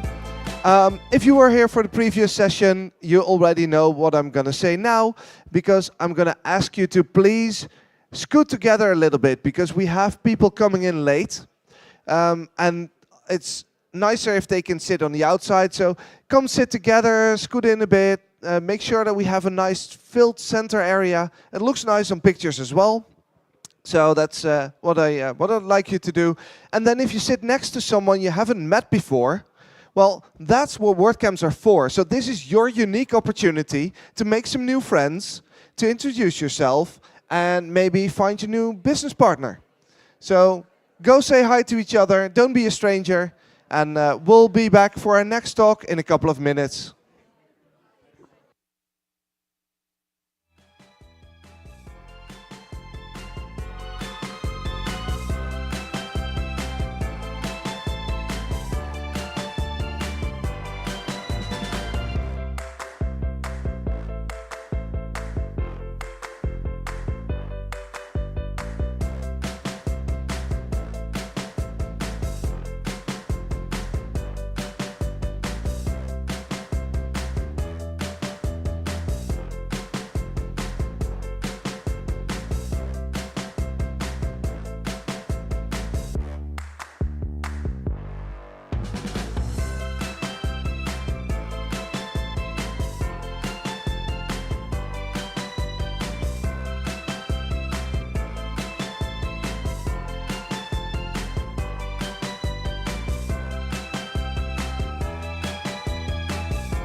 All right, welcome everyone to the last block of today. This is, well, okay, there's some guy on a stage, on a big stage later on. But of course, you're here for the lightning talks this session because that's way more fun. Don't tell him I said, oops, live stream. Okay, anyway, we're going to have 3 lightning talks back to back. The sad news is there won't be a Q&A for them. The good news is they're gonna be here after their presentations, so there's plenty of time to do Q&A in the hallway or at the after party tonight. Because tonight at 7, we feast. And we feast if you bring your badge, because that's the only way to get into the after party venue. So make sure that you're there, starting at 7, bring your badge, because it's gonna be an epic party, I've been told. If you want to dress up, definitely do so. The theme for this party is spring, so bring your springiest outfit. I'm not sure what that looks like, but I'm curious to see it tonight. So we'll have a few people join late because they're still in the hallway, they haven't paid attention, but we also have 2 minutes to go. So before we close everything down, we have some time. If you missed the announcement before, there's something that the organizing team asked me to tell you, because today's lunch was supposed to be gluten-free. Unfortunately, that was not the case. So if that causes a problem for you, please find the organizing team and they will do everything in their power to help you. If that's not a problem, then I hope lunch was really good. Well, either way, actually. So I was going to say visit the sponsors, but hey, you can't go anywhere because you're with us this afternoon. So please don't. Please stay here because we're about to get ready for the first of 3 presentations. And let me start my introduction early. Yeah, there's some people coming in. Yes, you can. Okay. If you're in a seat and you see an empty seat next to you, please scoot in. Come on a little bit to the middle, because that's nice for our photographers. It means that they can get photos of nicely filled rooms. It's also nice because you meet new people. So scoot in a little bit, and then people who are coming in late don't have to stand on the side, but they can move over because we have a lot of empty chairs on this side. So don't be hesitant. Please find yourself a chair. It's way more comfortable because we have 30 minutes of amazing content, so you can't leave before the end. All right, it is 2 o'clock, so that means that we're getting started. And when you say someone built their first websites in Dreamweaver and FrontPage, it says something about the time they've been around on the internet. But it wasn't until 2013 that Jacqueline started blogging on WordPress. She started learning about machine learning back in 2011 and is implementing her knowledge in the product she's working on at Automatic. Today, she's joining us in the city she lives in to share her expertise on AI in WooCommerce. So please welcome to the stage, Jacqueline.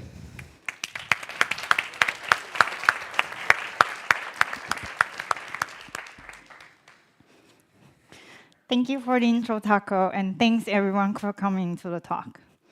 Today, I'm going to talk about how we can use AI to enhance the WooCommerce store management experience. This is the outline of the talk. I will start with a quick intro, followed by a few demos of the AI features that my team and other teams at Automatic have worked on. Then I'll conclude the talk by sharing a few thoughts about the future. Just a brief intro about myself. I've been an iOS developer for 10 years, and I love building products that are useful. In the past 4 years, I've been focusing on the WooCommerce iOS app. Nowadays, I'm based in the same city as WordCamp Asia this year.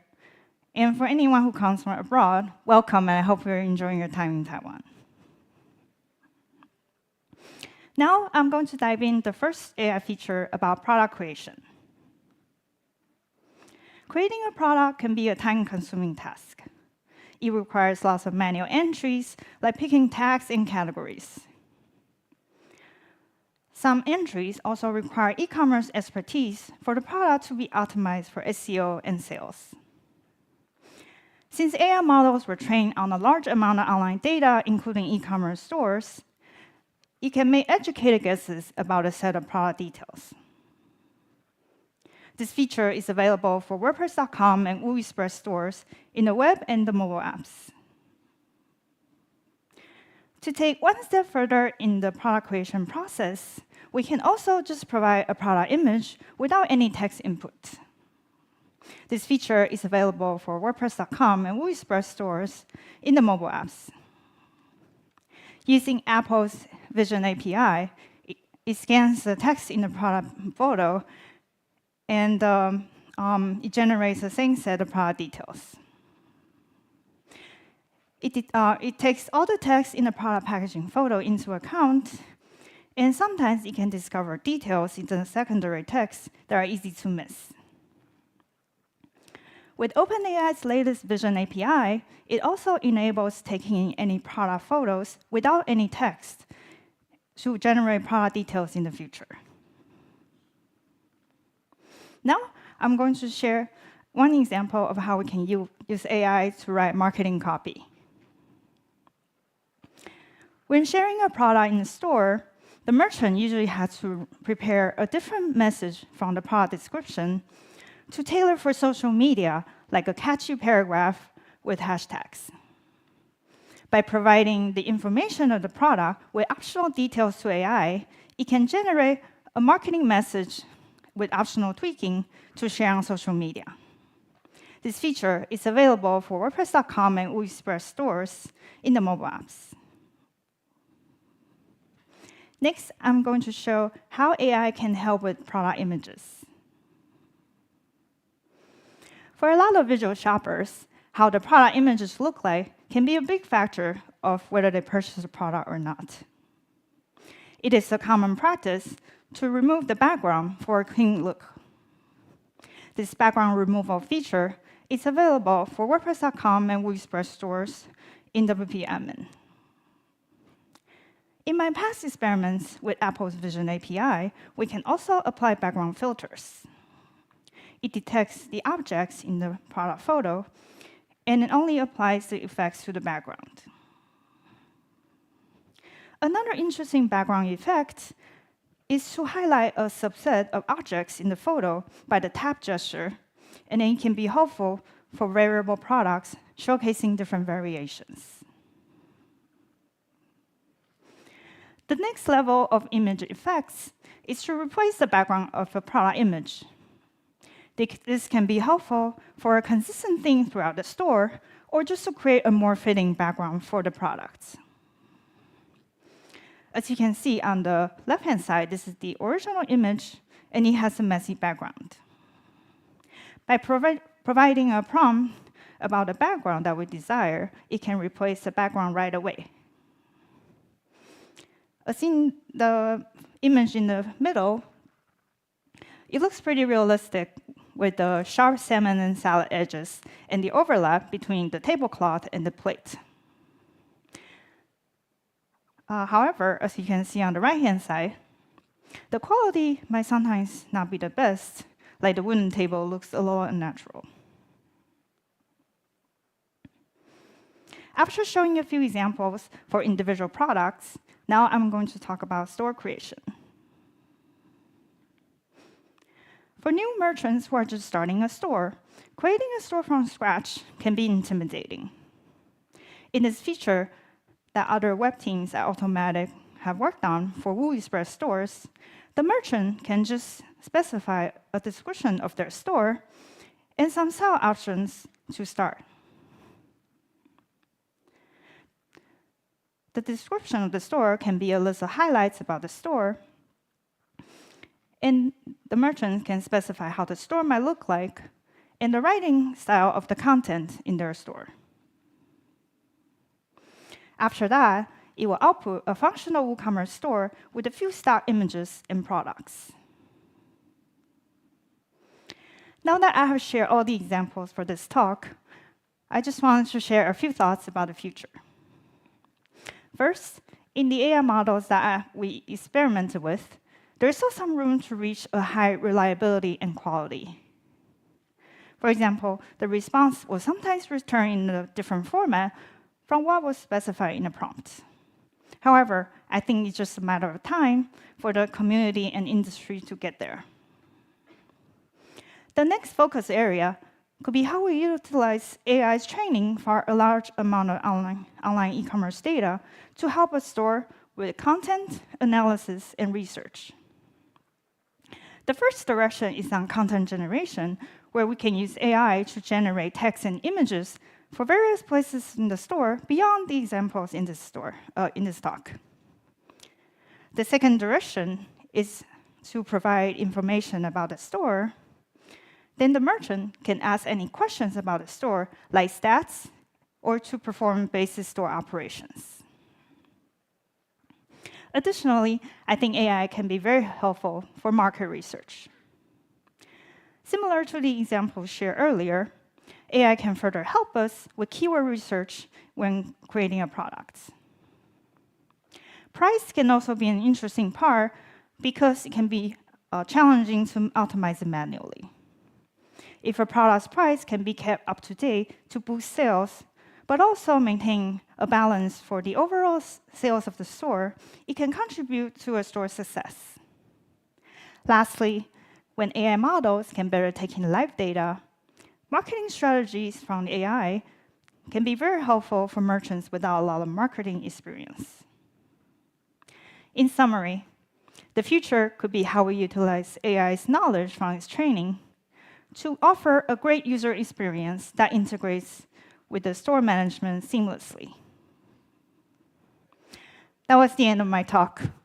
Thanks so much for everyone listening. Thank you very much for joining us today. I have to walk around you a little bit because I hid a secret. Look, here it is. Because the organizers asked me to give you this little gift. So thank you very much for your presentation. Thank you, Taco. And see you at the after party tonight. We immediately continue with our next speaker, but if you just came into the room, run over there, find yourself a seat because you have 1 minute. So make sure that you find yourself a seat. It's way more comfortable than standing on the side. All right, our next speaker is coming all the way from Vienna. He's here to talk about languages. His WordPress career started in 2005 with WordPress 1.5. And for those of you who don't know, that's the version that added pages to WordPress. So today, Alex is sponsored by Automatic to work on the Polyglots team and the Meta team. And he's the creator of Translate Live. If you're interested in the Fediverse, please make sure to talk to him as well, because he has tons of wisdom to share on that topic. But right now, he's going to focus on his biggest improvement in translating WordPress in the last couple of years, Translate Live. So please give it up for Alex Kirk.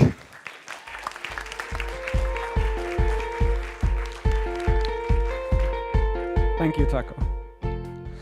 All right. Today I'm going to talk about Translate Live and translating WordPress.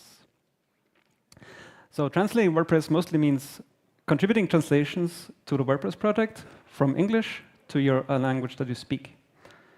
You can translate WordPress core, plugins, and themes. And for many, this is the first step into contributing to WordPress. It happens at translate.wordpress.org. And there is an introductory handbook, the Polyglots handbook. So this is what a translation environment typically looks like. You have the translations on the right, the English text on the left, and the status of the translations is highlighted through a colored background. And when you enter a translation, you've got a translation field, a text box. There is some metadata. There might be a suggestion from the translation memory. But this is how you would get started. So first you would think, what am I translating? So the screen can be a bit overwhelming, but here you can see that you're translating a plugin, which is called Friends. And the first thing that you're supposed to translate is this string, checking URL. So which URL? And why should we translate these? The plugin is called Friends, but it's about URLs. So that's a bit confusing. Why is that? So by default, the sorting of the strings comes from the priority of the strings. Developer can specify how important a string might be. But reality is that mostly people don't do that. So the next thing that it's sorted by is date added, when the string was added. So if a plugin is active, new strings enter the plugin all the time. So the most recent update would have added some strings, and those are that you see in the top. So what would be better? Here you can see I found a way to show strings that seem more useful. So the first string would be welcome to the Friends plugin. Probably that's what the people see first. So how did I do that? On one hand, you can enter a search term, and magically I found out that here you could specify welcome.php and use the file name in source as the sorting criteria. But who would know that? And it doesn't work for all plugins. Like, they have different things that you need to specify. So can we do this differently? So just recapping, the typical translation environment means that you often start to translate somewhere in the middle. You're missing the context. You don't know, is this string a headline, a button? It makes a difference in different languages. But the good thing about the typical environment is that there's all sorts of tools. So for example, we've got comments and discussions and history.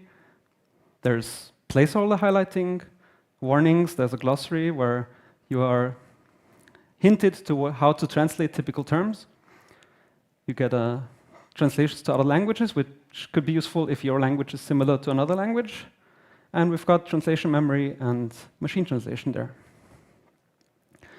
And the community created browser extensions like Clouddict, which makes translation especially for validators, much more convenient. So I'm suggesting to use Translate Live. It's a hands-on approach, and I will show shortly what it means. It's built on WordPress Playground, and it runs WordPress and a plugin or a theme in your browser. And in addition, it provides inline translation through something that we call local WordPress. And when you're finished with translating, you can submit it to translate.wordpress.org. So you can visually see the current translation state of a plugin using Translate Live. You can add new translations and modify existing ones. You can try translations without submitting them yet. So you can experiment with translations without that being exposed. We've integrated several tools, for example, placeholders, warnings, and glossary, and machine translation. So this is what it looks like. It's full of colors, but the colors mean something. So first, you would click the right text, the red text with the right click, and you would get this pop-up. There's green text, which means it's already translated. That's yellow text means it's waiting. Non-highlighted text means it's not part of the plugin. Here you can see that there's a glossary term highlighted, and we've got placeholder checks. Furthermore, you would save the translation with this button. You can query the machine translation, and it will automatically ask for glossary terms. You can modify the query and query again, and copy the suggestion and modify it before saving. So a short demo. This is a recording, but it's live. This is how fast WordPress starts in the playground. And you can see there's text that I can translate. And I don't speak Chinese, so I've used machine translation, and I hope it's kind of OK. But it serves the demo to show you how you can transform your interface from English into your local language. So typically, you would either enter your own translation, or you would use machine translation. You can see that the query to OpenAI here is modified using the glossary terms. So let's go ahead and translate some more. And as you can see, it can sometimes happen that the placeholders aren't submitted. So what you can do, you can modify your query and say, please make sure to include those placeholders, and ask it again. And then it made a better approach the next time. So let's quickly speed it up and do some more translations. There's more to be done. And as you can see, gradually you're transforming the interface from original English to your language. It also means that you're translating the things first that you see first. And that works for any plugin. And now if we can switch it off so that you can now see what the screen is like.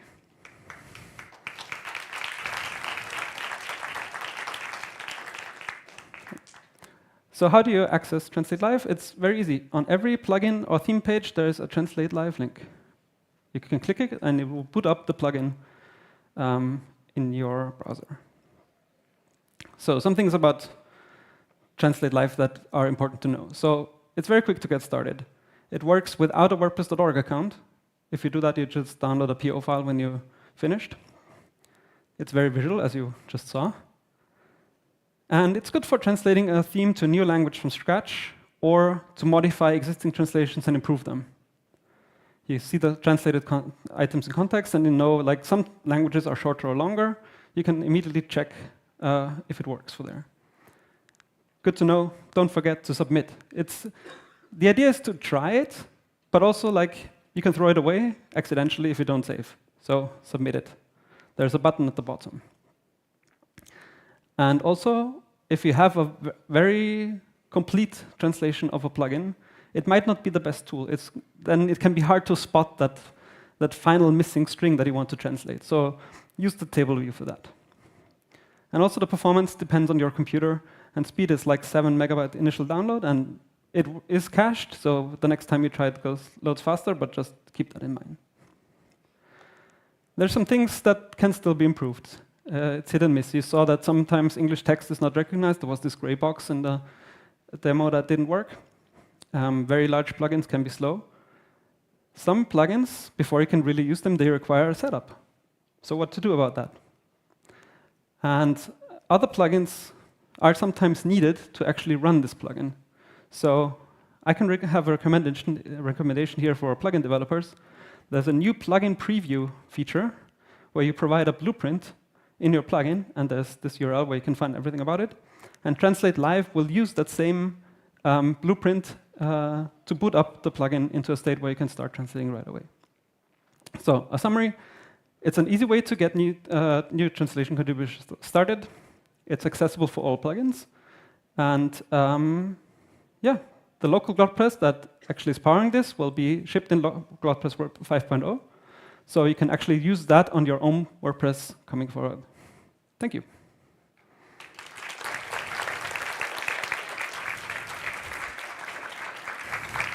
Wow, this is really impressive. I think this is the first time I've been in a track with 3 lightning talks where at least 2 out of 3 were exactly on time. So really well done. Okay, let me do my little trick again because I've been hiding stash here. And of course, this is for you as well. Thank you so much for your presentation. And I'm curious here in the room, who has ever translated something for WordPress? Who's going to use this? I mean, I definitely am. This is absolutely fantastic. Thank you, Alex. Thank you. All right. Again, we have a few people coming in. So please find yourselves a seat. There are some seats available on that side. Make sure you don't have to stand, because otherwise this final session is going to blow you away and that will give a mess. So find yourself a seat. Make sure that you're ready. Okay, let me click this and then switch. I told you I need my notes, otherwise I get nervous. So, and we have plenty of time, so I can talk a little bit. That's fine. I see some people coming in. If you're standing over there, please find yourselves a seat, unless you're a photographer, because in that case you probably need to roam around. All right. So, are you ready for the final presentation in track 4 of WordCamp Asia 2024? Jeez, come on. A little bit of enthusiasm. Are you ready for the final presentation in track 4 of WordCamp Asia 2024? That's more like it. That's the energy we're looking for on a Saturday afternoon. All right, so the next speaker is joining us from Cairo, Egypt. She's a senior marketing manager at GoDaddy, and this is her first time speaking on a WordCamp stage. Our speaker speaks 3.5 languages. I'm not entirely sure how Translate Live works with half languages, but we'll figure that out. But she's been a meetup organizer for the WordPress meetup for Arabic speakers for a while now. And today she's sharing her story and helping us start a meetup. So please put your hands together for Nada.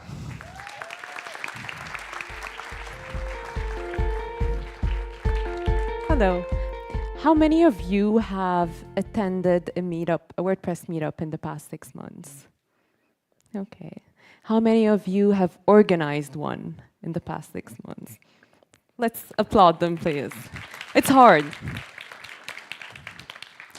I do speak 3.5 languages, and I've lived in 4 cities around the world. And this has pushed me to get out of my way and out of my comfort zone to meet new people, start communities, and to be able to make friends.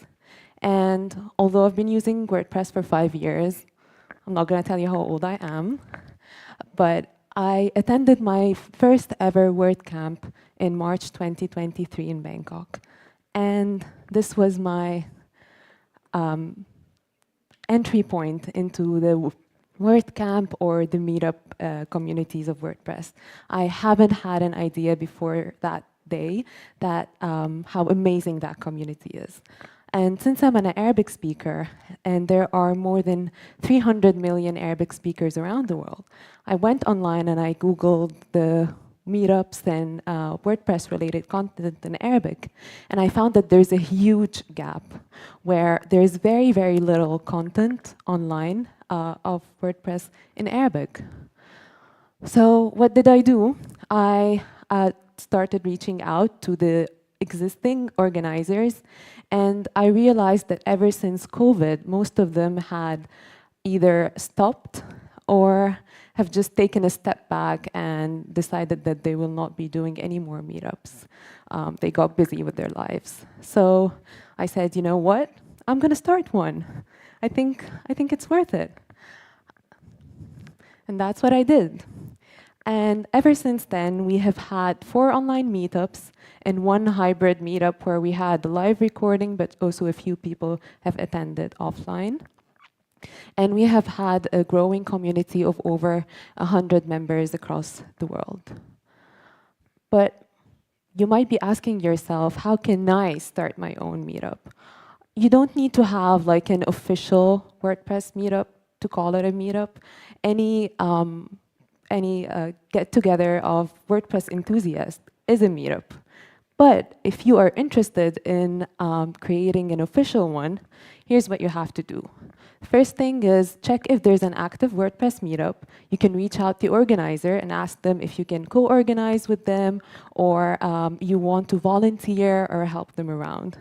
I'm sure they'll appreciate it.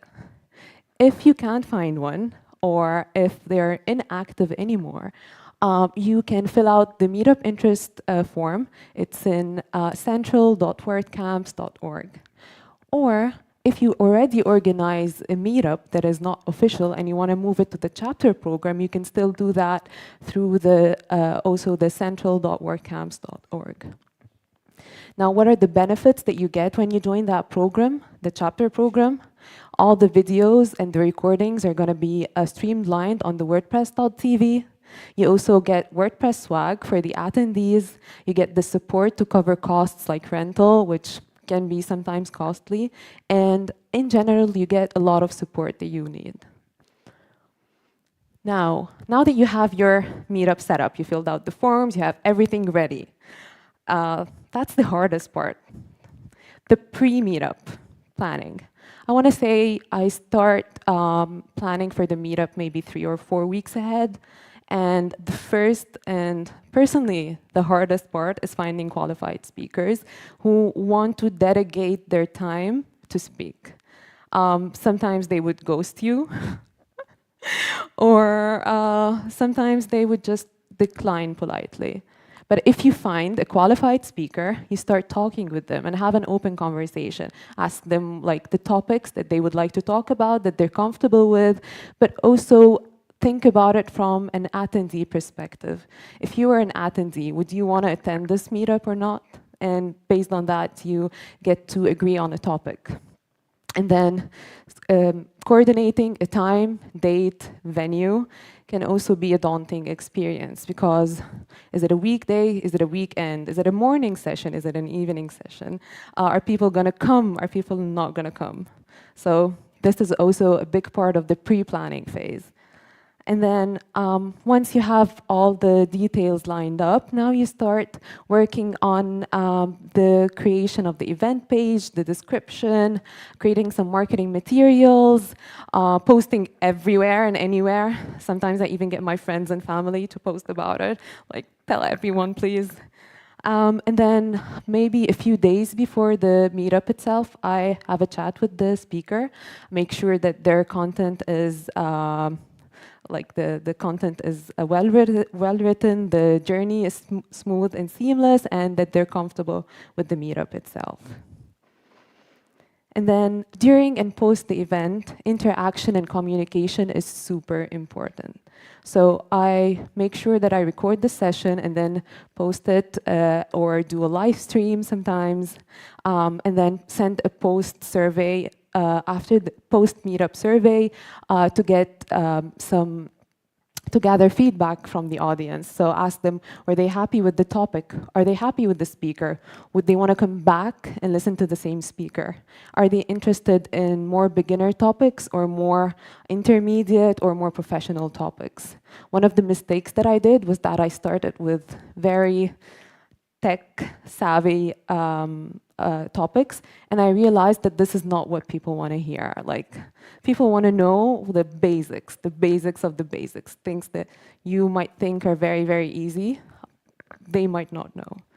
And then finally, sending a thank you note to the speaker and keeping a communication or a relationship with them is also very important, so that at any other time when you need them to come back and speak, you can always do that. Now that we talked about how to set up a meetup, how to plan the meetup, how to engage with the audience during the meetup and after the meetup, we asked some of you on X, Twitter, here, what are the highs and lows? What are the challenges that you might face? But also, what are the good parts about being a meetup organizer or an attendee? And here are some answers. Is anyone here from the answers? Hi, Taco. So most of the answers that we got on the highs were people who were happy that someone showed up and participated. People who came on from from across the world. And this was something that I also experienced because most of my meetups are online. So I'm so happy to see that people from all across the world show up to the meetup. And then also the connections that you make. I know that someone wrote that he found a job through some of the people that he met in a meetup. Meeting amazing people, and Taco had a great meetup with over 100 attendees and a great presentation. Wow. But it's not all rainbows and butterflies. There are also some challenges that come with setting your meetup. What are those challenges? One, a lot of the times members don't want to help with organizing a meetup. Also, finding stable venues can be a little bit hard. Also, finding speakers and new topics, and this is one thing that I really struggled with, finding speakers. I think you struggle with finding new topics when you have had the same meetup for a very, very long time. You feel like you've gone through everything and there's nothing new to talk about. But also, after post-COVID, everyone is just, they want to be on Zoom, and there's no face-to-face engagement anymore. And that's something that a lot of people talked about. People RSVP and don't show up. Tell me about it. Low participation, even in the most lucrative meetups is also something that people suffer from. So I want to wrap this up and say that if you're one of the attendees here today and have never been to a meetup, go online, look up a meetup in your region, in your city, in your town, and try to attend. Or if there are online meetups, RSVP and attend. If you don't think that the topics are interesting, feel free to reach out to the organizers and talk with them. Maybe you can even be a speaker. And if you're an Arabic speaker or you know of an Arabic speaker, please tell them to join my meetup. And then we've already launched the 2024 meetups, and we have a series coming up of 5 very, very basic WordPress topics. And hopefully within the next 2 to 5 years, we'll be able to organize a WordCamp. Thank you so much. That's amazing. Before you leave the stage, there's a little present from the organizers again, so I have to do my little dance. Here we go, up, okay? And as well for you. Thank you. Thank you so much for your presentation. Thanks. And I hope we had some Arabic speakers in the room today. So before you all leave, I've been an MC before, and there's one thing that I always do. So please don't leave, because every single time my mom doesn't believe I'm on a stage. So what we have to do is do a selfie. Make it look fun. All right, thank you very much. She's gonna appreciate that. All right, we have a little break. Then at 3:30, there's a Q&A with a guy named Matt Mullenweg. You may have heard of him. He has some interesting things to say if you ask the interesting questions, so make sure you go there. And then at 7 tonight, we have the after party. It's spring themed, so come in your spring outfit and do not forget your badge. Let's have fun in these last few hours of WordCamp Asia 2024, and I hope to see you all again next year in a city. Don't know where.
Pero aquí